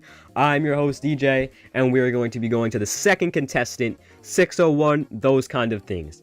Please state why you are the clear winner of this contest. If you've been paying attention to the last 2 seasons, you may remember the subplot of Maria and Angel getting married. Now listen, I enjoy that subplot as much as the next person, which means I do not enjoy that subplot at all. So I'm here to save the day. In my episode, Angel and Maria are divorced because I can. Of course it happens off screen, of course no explanation is given, and of course it feels like nothing ever happened. Oh, and I know you're wondering where Harrison's babysitter from last season is, and I have no fucking idea. She's now been replaced by Angel's sister, Jamie, whose only purpose is to give Angel more screen time since he's now pointlessly divorced. You see, This is her first moment on screen. I think it's very clear. Season 6, Scott Buck, the showrunner yet? I think it's very clear why there's a change in babysitters. Very clear. Look at the wardrobe, or lack thereof. see how much I pretend like season 5 never even existed? That's why I'm the clear winner of this contest. Thank you, contestant number 2. Please stay tuned to see what contestant number 3 has to say for why they should be the winner of Dexter season premieres, completely disregarding the whole storyline from the previous season because the writers didn't know how to start the filler any longer than it already had been. And please stay tuned till the very end to see what Dexter Morgan himself thinks is the true winner of this contest. See, the fact that he has all of this every episode and still does these little comedy bits, I'm impressed. Very fun way to start season 6. Not too much of this episode fully relates to season 6's main plot, The infamous but this is blowjob. honestly more entertaining than the episodes that do. It's the episode in this season that feels most like a Dexter episode. We get the shots of nighttime Miami while Dexter is out driving to where his victim will be. And his victim this time is some guy he went to high school with who killed his wife. Dexter goes to his high school reunion to try to get a sample of this guy's blood, but everyone starts talking to him at this party because he's been pretty famous in the papers due to working for Miami Metro and Rita's death. This scene is very funny because Dexter decides that he's going to fit in and have fun for once, which is exactly what he does. Watching him dance on the dance floor is very funny. A few days later, Dexter is able to get this guy's blood at a football game, which is weird seeing in Dexter, but it's mostly showing how Dexter realizes throughout the show that he doesn't have to be what Harry basically programmed him to be. Yeah, also the fact that a high school reunion that's now a full day or so later, no. In no universe is there like a multiple day event for a high school reunion. No.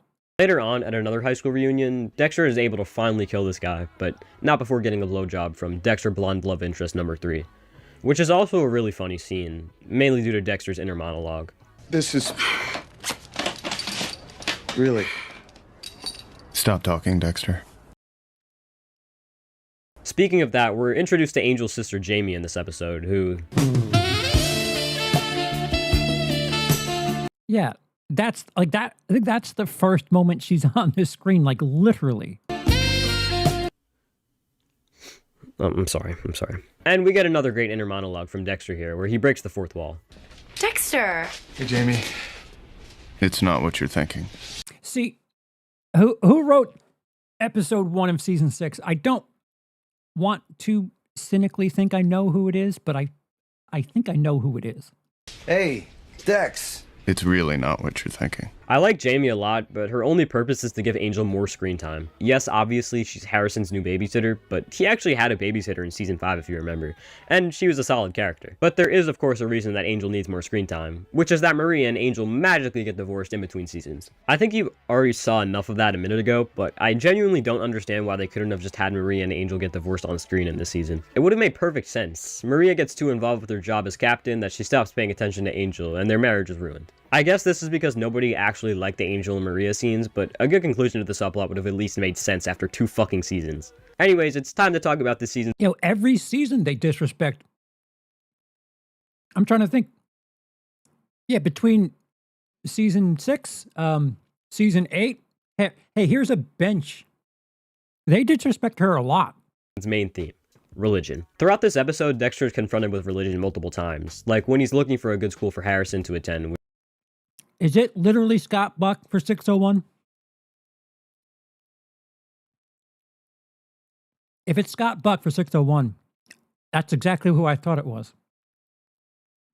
Which is a Catholic school. Dexter doesn't believe in anything, so he doesn't really know how to handle religious situations, and we'll see more of his religious development later. There are 2 other religious freaks worth mentioning though. Neither of them get name dropped, but we of course know them as Geller and Travis Marshall, played by none other than Tom Hanks' son.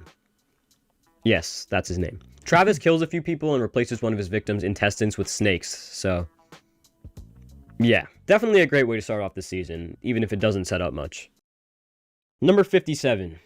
Father Knows Best. This being one of the weaker season 1 episodes really goes to show how goated season 1 is in general. Dexter's biological dad leaves him his house, so he goes there with Rita, Deb, and for the first time, Rudy, to This is a Melissa Rosenberg episode. pack it up and sell it. Every single scene with Rudy is written to perfection. It's great at keeping the mystery of him being Dexter's brother. I'm sorry. I might be a bit more for I don't know, dramatic elements of the story. Off the top of my head, I would have this episode in the top half. We're kind of close to the halfway point, but all right. So this is the first time I think an episode that I absolutely know Melissa Rosenberg wrote is listed, and it's in the bottom half. I'm puzzled. But on rewatch, when you know that he's Dexter's brother, the subtle foreshadowing in every scene is such a nice touch. While everyone is packing up the house, there's this random ass dance break they have, which is so fucking corny and unnecessary, but it's honestly funny as hell, so I'm not going to complain too much. I just thought it was worth mentioning. Dexter does a blood test and finds out that the guy actually is Dexter's biological father, alongside a thank you card he gave him as well as a flashback from when he was a toddler. Deb finds out that Dexter did this test and gets very pissed, which I half understand and half What happened? don't. Obviously, I get that Deb wants Dexter to see Harry as his true father, and she also wants Dexter to put his trust in Harry and not learn more about his real dad. But come on, it is his biological dad. I understand that a lot of adopted people would never be interested in finding out about their real dad, but a lot of adopted people would be. Yep. And I think Deb is over-exaggerating what she's mad about. Just because Dexter ran a blood test doesn't mean he's forgetting Harry all of a sudden. Dexter steals his dad's ashes from the hospital and dumps them near a bowling alley alongside Rudy. And the cinematography is absolutely amazing in this scene. A thing this show does a lot is when Dexter or some other character is talking to a character that doesn't know about their dark side, they'll usually have a shadow covering half of their face to symbolize the life they present to others and the life they present to themselves. That's an understanding of cinematography there. Credit. This character is usually Dexter talking to someone like Rita or Deb, but here the roles are reversed. Dexter's face is fully bright here, since Rudy is well aware of both of the lives that Dexter lives. Rudy is the two-faced one, since Dexter has no idea at this point that Rudy is the eye struck killer, and only sees him as Deb's innocent boyfriend. Probably the craziest thing relating to Rudy in this episode is with Dexter's dad's neighbor. She tells Dexter about a repairman that came to her house, and she starts describing him. She does so exactly as the eye struck killer is described, before it's perfectly cut off. He had dark hair. Average height. Normal, I suppose. Yeah, see, so I'm hiding something because half of my face is lit blue. It's not dark, so I'm hiding just how depressed I am. I think this main plot is definitely the episode's highlight, but I'll quickly touch on the other subplots real quick. Wait, what? What?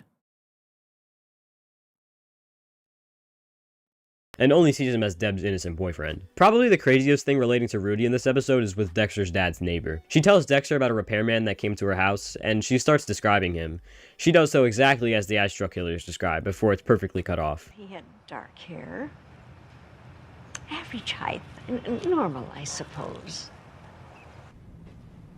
I think this main plot is definitely the episode's highlight, but It also took me 2 viewings and my own research for me to figure out that Brian killed Dexter's bio dad. Am I stupid, or is this an unknown Easter egg? It's not an unknown Easter egg. So, like, yeah, I wonder if he would re-rank this, if this would be higher.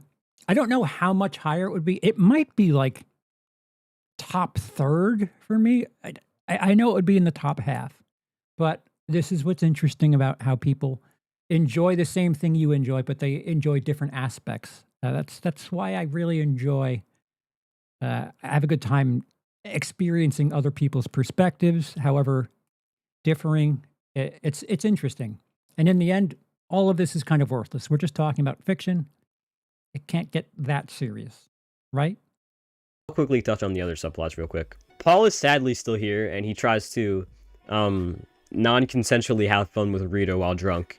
Until Rita, as the goat that she is, randomly pulls a bat from under her bed, slams the shit out of Paul with it, then takes the kids and leaves. With all of the murderers and insane writing of the show, it's hard to forget how awesome Rita is on her own. I also enjoy the Dokes and Angel subplot, where Doke sees a Haitian terrorist that he knew on the street and shoots him dead, but lies and says the guy shot at him first. Angel was there and heard the gunshots, but swears that Doke shot first. This is also the beginning of why people believe that Dokes is the Bay Harbor Butcher, because this is the first moment that we see as an audience Dokes, not doing things on the up and up. So this is like our first experience of Dokes, or at least, the seed being planted for how Miami Metro could believe that he is the Bay Harbor Butcher. It takes a lot of courage, but Angel ends up telling the truth and quote-unquote ratting out Dokes. Angel's seen as a rat in the station, but this is all shut down by Dokes himself, who clearly thinks that Angel did the right thing. This subplot isn't the most necessary thing, but I think it's... I disagree, for the reason I just listed. Great for expanding Dokes' character, and making both of them more likable in the end. Number 56. The big one. For as amazing as the second half of Season 5 is, this season finale is weirdly the worst episode. Don't get me wrong, the episode is very exhilarating for pretty much every single scene, but it does feel kind of underwhelming after the last episodes just being as amazing as they were. Dexter pretty much spends the first half of this episode finding out where Jordan Chase is, and he eventually figures out that he's keeping Lumen at the camp, where all of his abusive tendencies really started as a teenager. Dexter travels to this camp, but for some reason randomly gets into a car crash. The only thing that even comes out of this is Jordan Chase being able to kidnap Dexter too. But I'm sure they could have done this in a way that didn't require this random ass car crash. It's also completely unrealistic. I know the premise of the show is pretty unrealistic to begin with, but just look at this car crash and tell me that Dexter wouldn't at least have like 5 broken bones, if not a concussion, if this actually happened. Poor Pontiac Grand Prix. I think I used that clip in one of my rankings. It's just, I think I did the Dukes of Hazzard sound effect in that.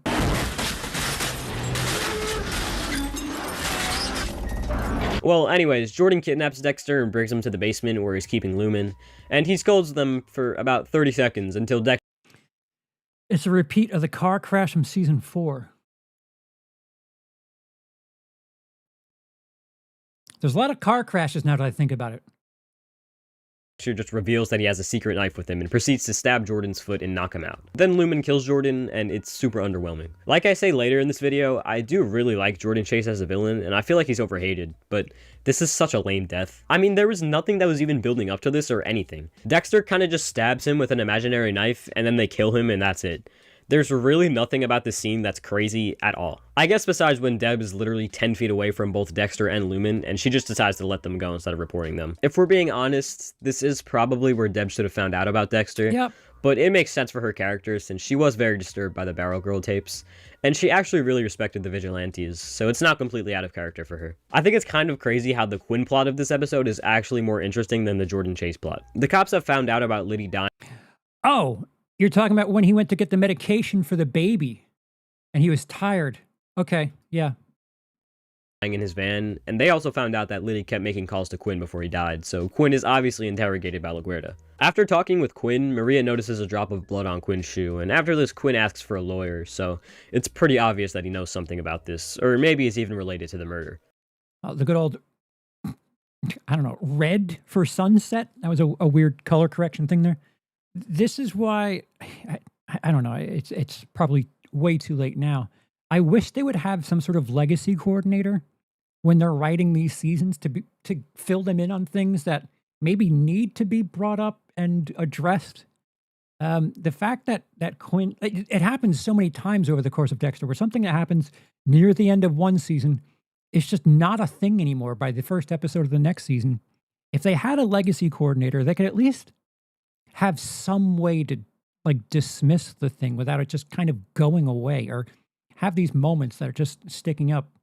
Or you know, when Quinn gets he gets suspended leave or paid suspended leave, they could have brought up the fact that, you know, things in his past have made his I don't know. I just they're not very consistent is my issue.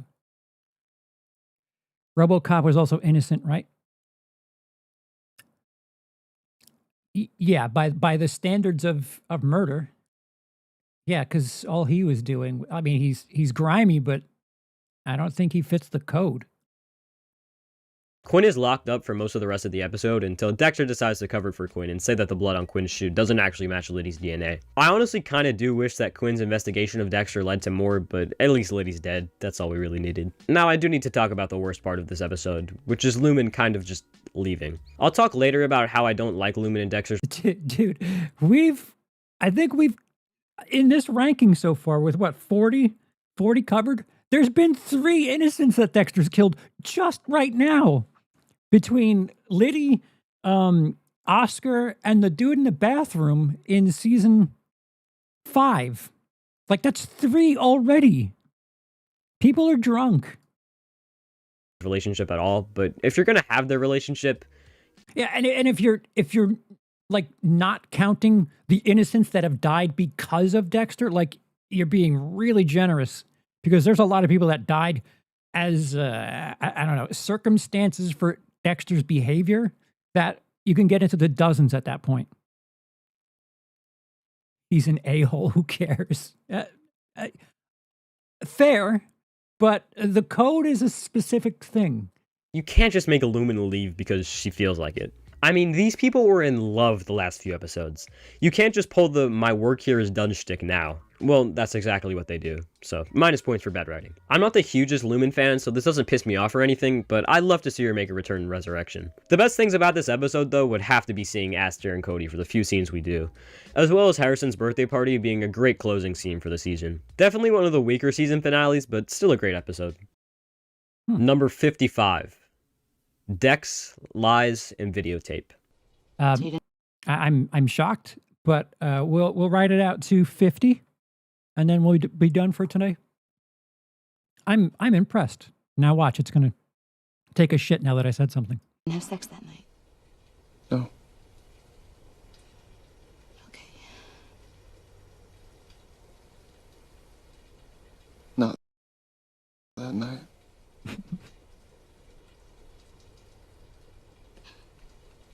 On my first viewing of Dexter, this was my least favorite pre-season 8 episode. No. I definitely disagree with that now, but I still can sort of see where I was coming from. The reason I had this opinion was because of the amount of just cringeworthy scenes this episode has to offer, which I still agree with on rewatch to a certain If you're gonna hate on a Dexter episode for cringe, the great stuff has cringe in it. extent. I will. Oh, Super chat, Lone Wolf, thank you, $2. More iconic, say my name or Tonight's the Night. Oh, say my name. Tonight's the Night, it doesn't have that weight to it the way say my name, you're goddamn right. I don't even think it's close, to be honest with you. Like, I think say my name or surprise motherfucker. It's funny that a more iconic line from Dexter probably isn't one that he says. admit that Lila has grown on me significantly while Nice. watching Dexter for Very good. Keep watching until she's your favorite. this video, and I think she probably grows on most people on rewatch. I was there. I was there from the start. She had me at pardon my tits. First time around, I was genuinely considering dropping the show if Lila continued to be a character. But once you understand her importance, she's very well written and acted. Yes. And I don't get pissed off every time she's on screen anymore. But there are still some really bad scenes in this episode that all have to do with Lila. First off, the dinner scene at Rita's house. It's awkward enough having Lila at Rita's house in the first place, but as soon as Lila mentions Dexter's mom, I had to pause the episode. How most Breaking Bad fans feel about the dinner scene between Walt, Jesse, and Skyler is how I feel about this scene. Next, we have Dexter and Rita in Dexter's apartment. Dexter is about to get laid for the first time in God knows how long. See, the thing about Lila having dinner there is Dexter's not an addict. And he's doing that, like, he's addicted to killing, but he's doing this to show Rita that he, he's trying and he cares and whatever. He's trying to do whatever makes her feel better. And the irony is, she's the one that pushes him to what ultimately turns into an affair for a little bit. And there's some sort of hypocrisy there with Rita's character when Dexter's sponsor is quite a looker. Until Lila leaves a message for Dexter, which reveals not only that she... Dude, Jacob, you said exactly... I don't know if I've implied it or said it elsewhere, but that's exactly my sentiment. I have always dug Lila. She is what Scott Buck wants Hannah to be. And casting definitely gave them the same wardrobe, which is kind of funny. The temptresses in Dexter have light shirts with dark bras. I don't know why that was a thematic thing, but if you're trying to lust after Dexter, you have a thin shirt with a dark bra. Repetition. went to Naples with Dexter, but that she shared a room with Dexter as well. Rita obviously and justifiably gets pissed at Dexter and breaks up with him, and this whole sequence is just not fun to watch at all. And if you think about it hard enough, this scene is even more stupid. Why would Dexter ever give Lila his home phone number if Deb is literally sleeping in his room every other night? Fair. If Deb heard a message like this, I think she would have just as many, if not more questions as Rita would. It just makes no sense. Well, I mean, we know that Dexter does a lot of things behind people's backs. It's not like this is abnormal for Dexter. And then we have the final scene. This is probably the one that pisses me off the most, because it's the dumbest one out of them all. Rita calls Dexter and asks him to explain himself because she feels like she treated him unfairly. Words cannot explain how much of a golden opportunity this was for Dexter. He could have explained why he went to Naples and why he brought Lila, and that's exactly what he does, until he completely ruins it with just a few words. And this actually reminds me of a certain Kanye West clip. Every human being has something of value that they brought to the table. What? Especially Hitler. So you didn't have sex that night? No.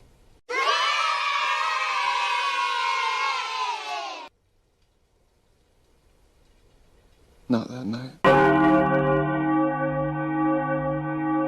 Dexter tries to claim he said this because he was done lying to Rita, Pretty but funny. he literally lies to Rita multiple times throughout the discussion they have. Well, and the whole, lie by omission of the whole, being a serial killer thing too. So it's obvious that he was just falling further and further into Lila's trap. This is actually shown throughout the whole episode, like when Dexter is all pouty over the fact that Rita dumped him, and he then proceeds to have sex with Lila. He clearly loves Rita, but he's falling into the trap of Lila, who is debatably more manipulative than Brian Moser. While this episode does have all of these things, I was stupid to just ignore the fact that the rest of this episode slaps on my first viewing. This is basically Dexter's version of Down from Breaking Bad. Literally everything that could go wrong is going wrong. Rita broke up with him, Lundy is onto him, Dokes is onto him, he could have been seen by the cameras. Nothing is looking like it'll pan out well. Speaking of Dokes, the scene with him and Dexter is the only Dexter scene in this episode that's really amazing, but it's not like it's because of him or anything. Dokes obviously steals the show. And back to Lundy, he's definitely my favorite part about this episode, and the reason this episode isn't closer to a 7. He's such an entertaining guest character while also being like the smartest guy there. I mean, he was literally eating animal crackers while interrogating the Bay Harbor Butcher impersonator. I also love the scene with him and Masuka. Agent Lundy? LFI? So I hear a rumor you're tracking all our internet activity.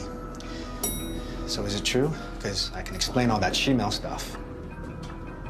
And as much as Dexter is a dumbass in this episode, he does have some pretty smart moments here, like when he pulls the fire alarm so he can delete the footage, or when he kills his impersonator and leaves his body out for the police. Really some Batman shit. Overall, a great episode, but it does have some serious problems that I'd be stupid to ignore. Number 54, Helter Skelter. As good as season 7 can be, this season is also where the show just starts doing the stupidest shit and expecting us to believe it. Remember earlier when I talked about the multiple scenes of I don't know how you could have multiple season 1 episodes above a 709? Isaac talking about criminal activities and police monitored below, should I say? Ranked lower? For those unaware, Down is a Breaking Bad episode where Jesse loses the RV to Badger's cousin, gets kicked out of the house, and has his bike stolen. So this guy has done a ranking on Breaking Bad as well. Whenever I finish this, after the next 17 hours of me reacting to this, and after October, maybe I'll check that out. Phone calls. That type of unrealistic stuff gets carried over to this episode. Basically, George has hired hitmen to kill Isaac, so Isaac actually asks Dexter for help, which is the first time in the show that Dexter starts his relationship with the killer as an enemy, then turns into a friend. Dexter does refuse this order at first, but once Isaac holds Hannah hostage, Dexter finally gives in. So I guess they're not really friends, but you get my point. This is all fine until we get to the first kill, where Dexter literally just stabs one of the hitmen in broad daylight and leaves his body there to bleed. No one sees him when he does this, no one sees him walk away, and an investigation is never brought up. I know Dexter isn't the most realistic show in general, but even in this show's universe, this is unrealistic. Oh, yeah. I don't know if that's technically an innocent or not. He's a hired gun. I don't know if that fits the code. Besides that, though, this is a really great episode for the rest of the runtime. Dexter is able to lure the other hitman to the dock, where Isaac is waiting, and he shoots him dead. Everything seems fine, and both Dexter and Isaac throw their weapons off the boat, but then George shows up and fatally shoots Isaac. Isaac was such a great character, so for him to die like this is pretty depressing. And the next scene where Isaac and Dexter have one final heart-to-heart was an incredible way to end his character. Yeah, I think Serco is the last great non-original character there at the end. Season 8 has nothing that they introduced that's at all decent. Isaac is probably the last great introduced character of the later seasons. And my personal favorite scene of this episode. Hannah is once again a focus of this episode. Hey, look, a light shirt with a dark bra. And once again, I love her purpose, but really don't love her at all. Similar to Lumen, she is just really unlikable. But honestly, overall, I would say she's more unlikable than Lumen. I would say Lumen is the most unlikable in like the first half of season 5, but then after that, she's chill. Hannah is just like slightly unlikable for like all of season 7. I also don't think her actress has the most convincing American accent, but I'm probably going overboard at this point. Wait, what? Yvonne Strahovski's American. To agree with Deb in my hate for Hannah, but love for Dexter. I do finally want to mention Quinn, who becomes a Is she Canadian? I don't know. Wait, what is her accent that she's putting on? Badass here when he learns that George fucked Nadia, so he beats the shit out of him. Very unlikable character, so he deserved that, and he'll get more of what he deserves in the next few episodes. She's Australian? I guess I haven't seen her with her original accent then, because I'm confused. Number 53. Take It. Take Season It. 5 has a slower start, but it does get really good by the second half. In this episode, we see Dexter and Lumen travel to one of Jordan Chase's Yeah, we have season 5 and season 7 episodes higher than multiple season 1 episodes. I'm flustered. seminars so they can kidnap his security guard and kill him, since they know he's one of Lumen's previous abusers. Throughout the episode, we see different parts of Jordan Chase's seminar, and the only people I can think to compare this guy to are Andrew Tate and David Goggins. His ideas and mindset are more like David Goggins, but everything else about him is definitely more similar to Andrew Tate. Dexter attends this seminar, so he knows when the Yeah, isn't he inspired by Tony Robbins too? So yet another tell on how old or young, should I say, the person who's editing this video is. Tony Robbins hasn't really been a name too much in recent years, but when they wrote this, or when it was relevant, Tony Robbins was still kind of, doing that, a college tour thing and selling tapes and all that other shit. perfect time to kidnap the guard will be. But after the first day, Jordan actually recognizes Dexter from the police department and invites him to his hotel room where he speaks to him about Rita's death. And he seems to know everything about Dexter's personal life, which is really weird. I don't think Jordan knows that Dexter's up to something at this point, but the way he acts to Dexter makes it seem like he is.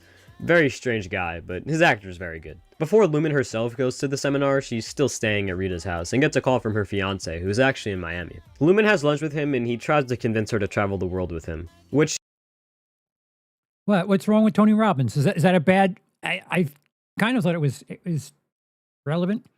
He's like if you crossed Andrew Tate with Bittaker and Norris, the Toolbox Killers. I am unfamiliar. she's very hesitant about. You can't help but feel bad for this guy. He's with this girl for like 5 years, and the day he's supposed to marry her, she just disappears. I know Lumen has her reasons, but she could have at least called off the engagement instead of making this guy wait for it and never come back. Well, Is it the other thing? This is kind of a bit of a glaring hole in the writing. Is she?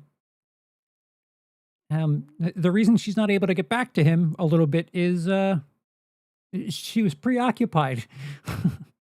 Lumen and Dexter go back to the seminar, and Dexter attends it while Lumen is in the lobby waiting for him to leave at the perfect time. The only thing is, as soon as Dexter tries to leave, Jordan calls him to join him on stage to talk about Rita. This takes quite a few minutes, and while this is happening, Lumen gets chased into the hotel room by the guard. He attacks her on the ground. Yeah, the awesome dark lighting of season 1 is long gone by this point. For a few seconds until Dexter shows up and chokes him out. Next thing he knows, he's on Dexter's kill table surrounded by pictures of his victims, and Dexter does the Dexter thing. This time in front of Lumen though. This isn't the first person to see Dexter for who he truly is, since we've had Brian and Lila and Miguel, but Lumen isn't a master manipulator like them. She's a rape victim who wants to kill the people who raped her, so she completely understands the urge and reasoning Dexter has for these kills. Later when Toolbox Killers were serial killers. They struggled, snuggled, tortured, and killed several women back in the day, similar to the barrel gangs.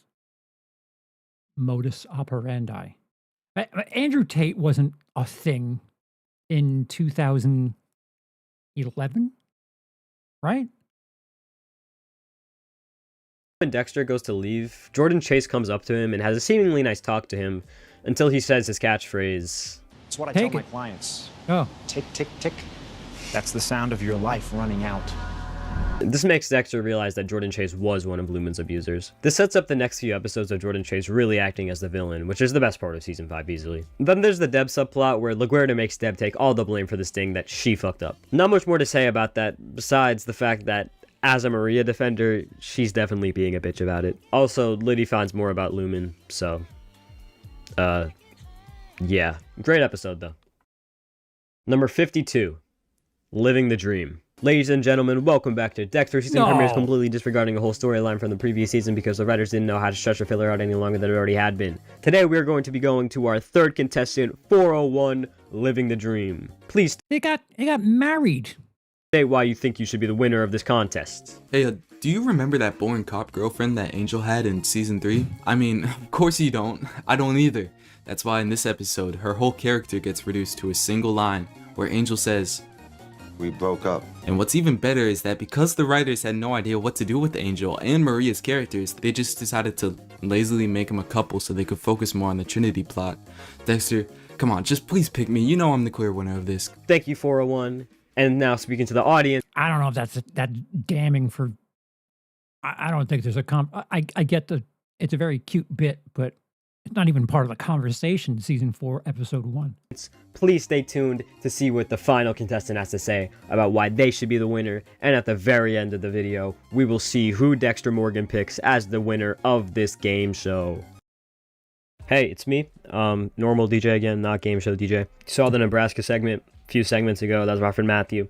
Now I have my friend Mohammed, who is going to do a segment on 401. Not much more to add here. Wasn't in any of my other videos. Not a mic change, is it? He just likes Dexter, so I let him do his thing. I think he did a good job. Here it is. After killing Amy Santiago's dad,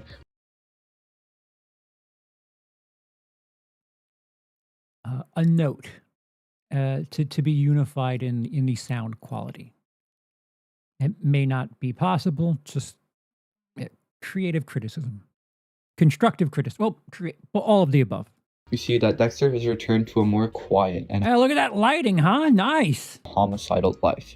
He's again stalked out his victim and is planning to kill. Or is he? I can't act surprised. It's not a plot twist or anything like that. It's just a gag. We find out that Dexter is Dude, I'm sorry. actually looking forward to sleep because Harrison has kept him and Rita up all night. It then cuts to a first-person point of view of someone who's walking around a random house.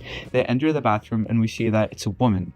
Actually, you know, come to think of it, a resurrection in the hotel scenes, the reflections of the neon lights in the hotel room during the struggle, snuggle, and murder that follows. That really, you know, the cinematography in Resurrection is perhaps the strongest it's been, maybe ever. It'd be in an argument, I would say. A naked old man, mind you, jumps out and starts strangling her. I wouldn't be surprised if Deborah found the guy sexy, especially after that ass shot we get of him. The scene cuts back to Dexter, and he is looking sexy. He is a fine man right here. But he's bothered because Harrison is crying again. We cut back to the old man and woman. They're both lying in the bathtub, and the man's choking her. He then whispers to the woman that it's already over, basically telling her that she shouldn't resist. That's kind of iffy thing to say to a woman, you know? You should be saying that, especially if you're like 90 years old or something. He grabs a razor and cuts the femoral artery on her leg. He holds up a mirror and we see the life drain out of the woman. I think it's quite interesting that his first line and his last line is "it's already over." The whole sequence is terrifying if you think about it in the woman's perspective.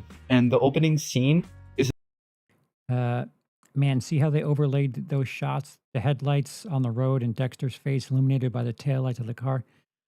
Shit was mint. Yeah, no, you're not going to get pushback from me at all on that. I don't know why they decided to like just undo Shadows for the last 3 or 4 seasons, but it's noticeably different.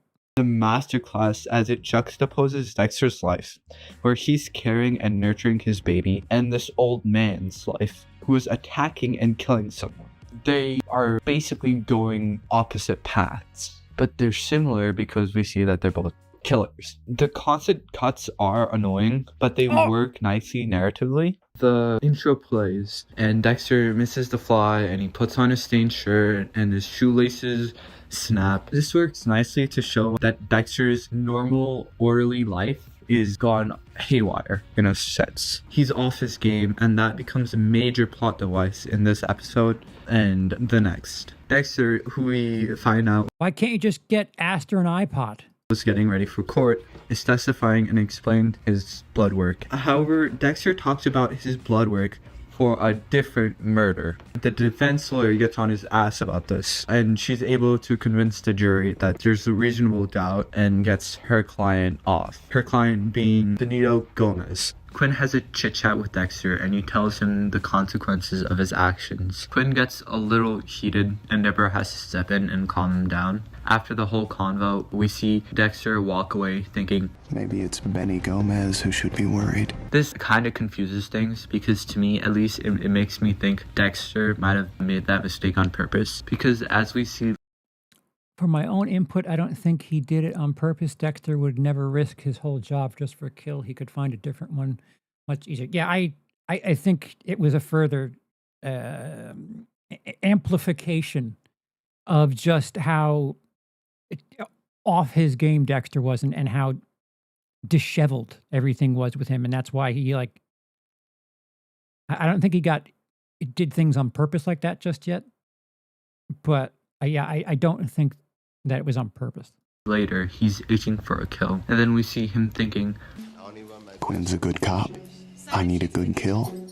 Dexter not only tricks other characters, but he also tricks the viewers sometimes, and that's a part of what makes him so scary. We never truly know how Dexter feels, with the exception of a few moments. I don't know that. We like what I said earlier about the ghost characters. We have a projection of where his mental state is by the, whenever he talks to Harry, whenever he talks to Brian, whenever he talks to Deb, it's some sort of visualization of what's going on in his head, because they're not really ghosts. They're discussions that he's having with his inner conscience, but being worn by different faces. Where he lets his emotions through, like when he killed Biney. Okay, back to the episode, and LaGuerta assigns Quinn and Deborah to a murder, and Dexter tags along as there's blood. Quinn walks out the bathroom after throwing a jab at Dexter by telling Masuka, keep an eye on our expert witness, in case our girl's parents actually want to see someone go to jail for doing this to their daughter. This season, we see that Quinn's kind of on Dexter's ass. It's going to play a major part next season as well. As he walks out, we see one of my least favorite characters, Christine Hill, and she starts questioning Quinn. Quinn smoothly gives her his number. Somehow, this man's game is impeccable. After their convo, we're with Dexter. Oh, that's interesting. And again, his lack of sleep is evident. Rita calls and asks Dexter to sing to Harrison, and this is one of the first moments in this season we see Dexter not put on a mask. We see that his fake attachment with Rita isn't so fake anymore, mainly due to Harrison. We then have the start of genuinely one of the most pointless side plots of all time. Angel and Maria's relationship. We see them making out and then presumably do the naughty. Back at the crime scene, Lundy, that old guy that Deborah slept with, the one that she thought of as a father figure. There's quiche. Eat it. Let me remind you, out of nowhere comes in. So Lundy talks with Dexter and asks him about the crime scene, almost like he's trying to verify a hunch or something.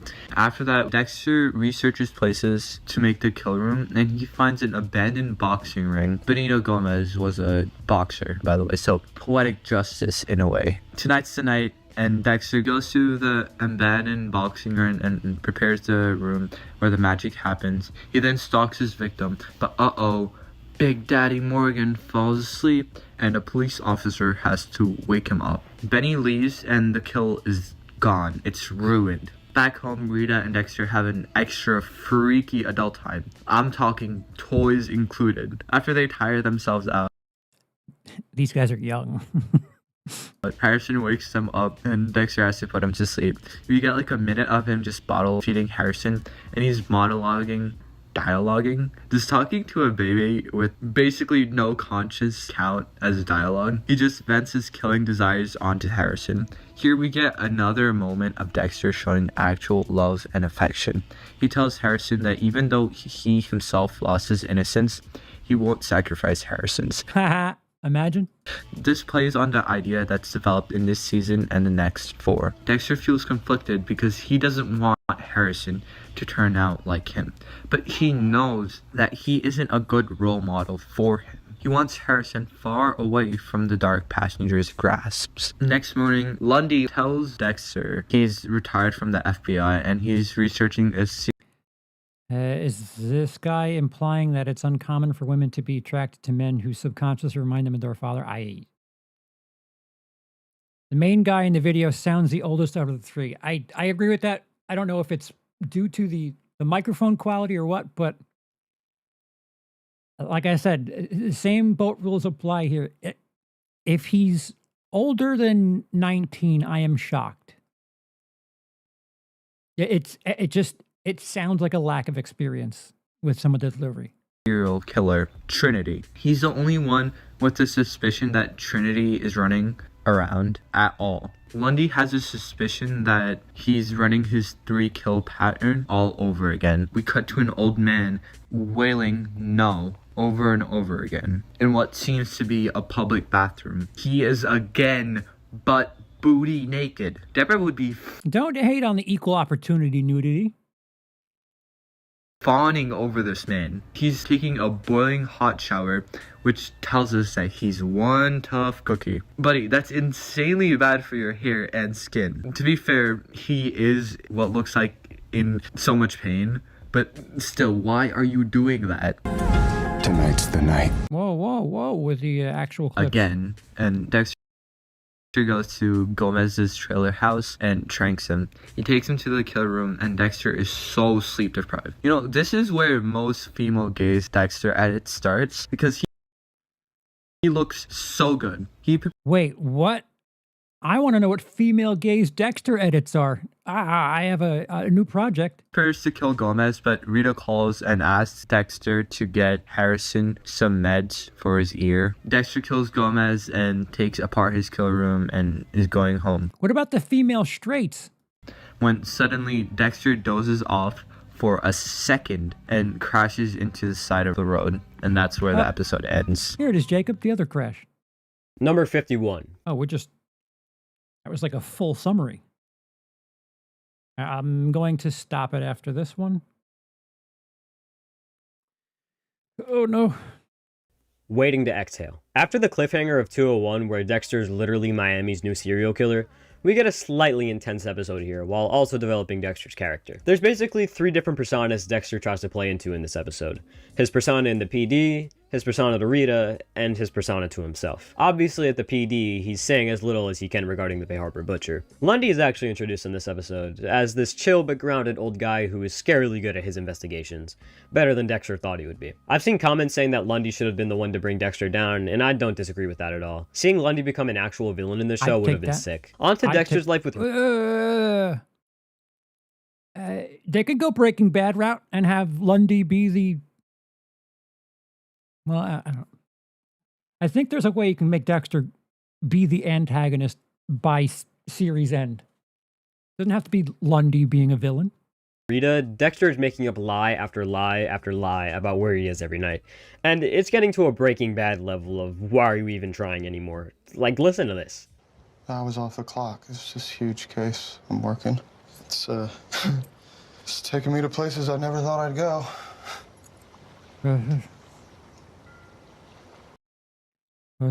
Rita also confronts Dexter about the shoe, so he admits that he did drug Paul. And Rita thinks he got these drugs because he's an addict, which Dexter just goes along with because... he's got something a hell of a lot worse to hide. Back the fuck off. Now the most interesting part is Dexter's internal development. In 201, Dexter was off his game, leading to Little Chino getting away. This was obviously caused by his recent killing of Brian, which he just can't seem to get out of his head. Dexter going to Paul's funeral makes him realize that it's okay to let go of people, and here we get a really cool Ghost Brian that doesn't appear again until season 6, and is actually the precursor to Ghost Harry if you think about it. Dexter finally lets go of Brian and finally finds and murders Little Chino, which is pretty satisfying after everything that happened. I'm not a serial killer, trust me. Number 50. Okay. 304. I need to write the runtime here so that I can catch up later. Okay, so still 3 hours, 21 minutes, and 13 seconds left in this video. Once again, the link to the original video is in the description. Do me a favor and just click that link, give the guy a thumbs up and subscribe, because it seems like he does stuff like this for other shows. And drop a comment. Charles says, good work. WILIscredia sent me. Yeah, I above all else, however I feel about some of his takes and placement, the amount of work that goes into that is impressive. We've been doing this for a couple of hours now, and there's still not even at the halfway point yet. This is wild. So it looks like we dropped 341 frames, which is 0.1%. That isn't a lot. That's what, a total of 10 seconds, 11 seconds worth of frames dropped. Not great, but it's certainly not horrible. Okay, so I don't know what's happening when. I'll try to go through this as much as possible, but it's officially October tomorrow, and I got to start catching up with some work for October. Let me know down below if there's anything that you've disagreed with thus far, or if something has come up and you think it's a little early. Like, I'm going to say that 109 at 57 that's the one that sticks out the most to me so far.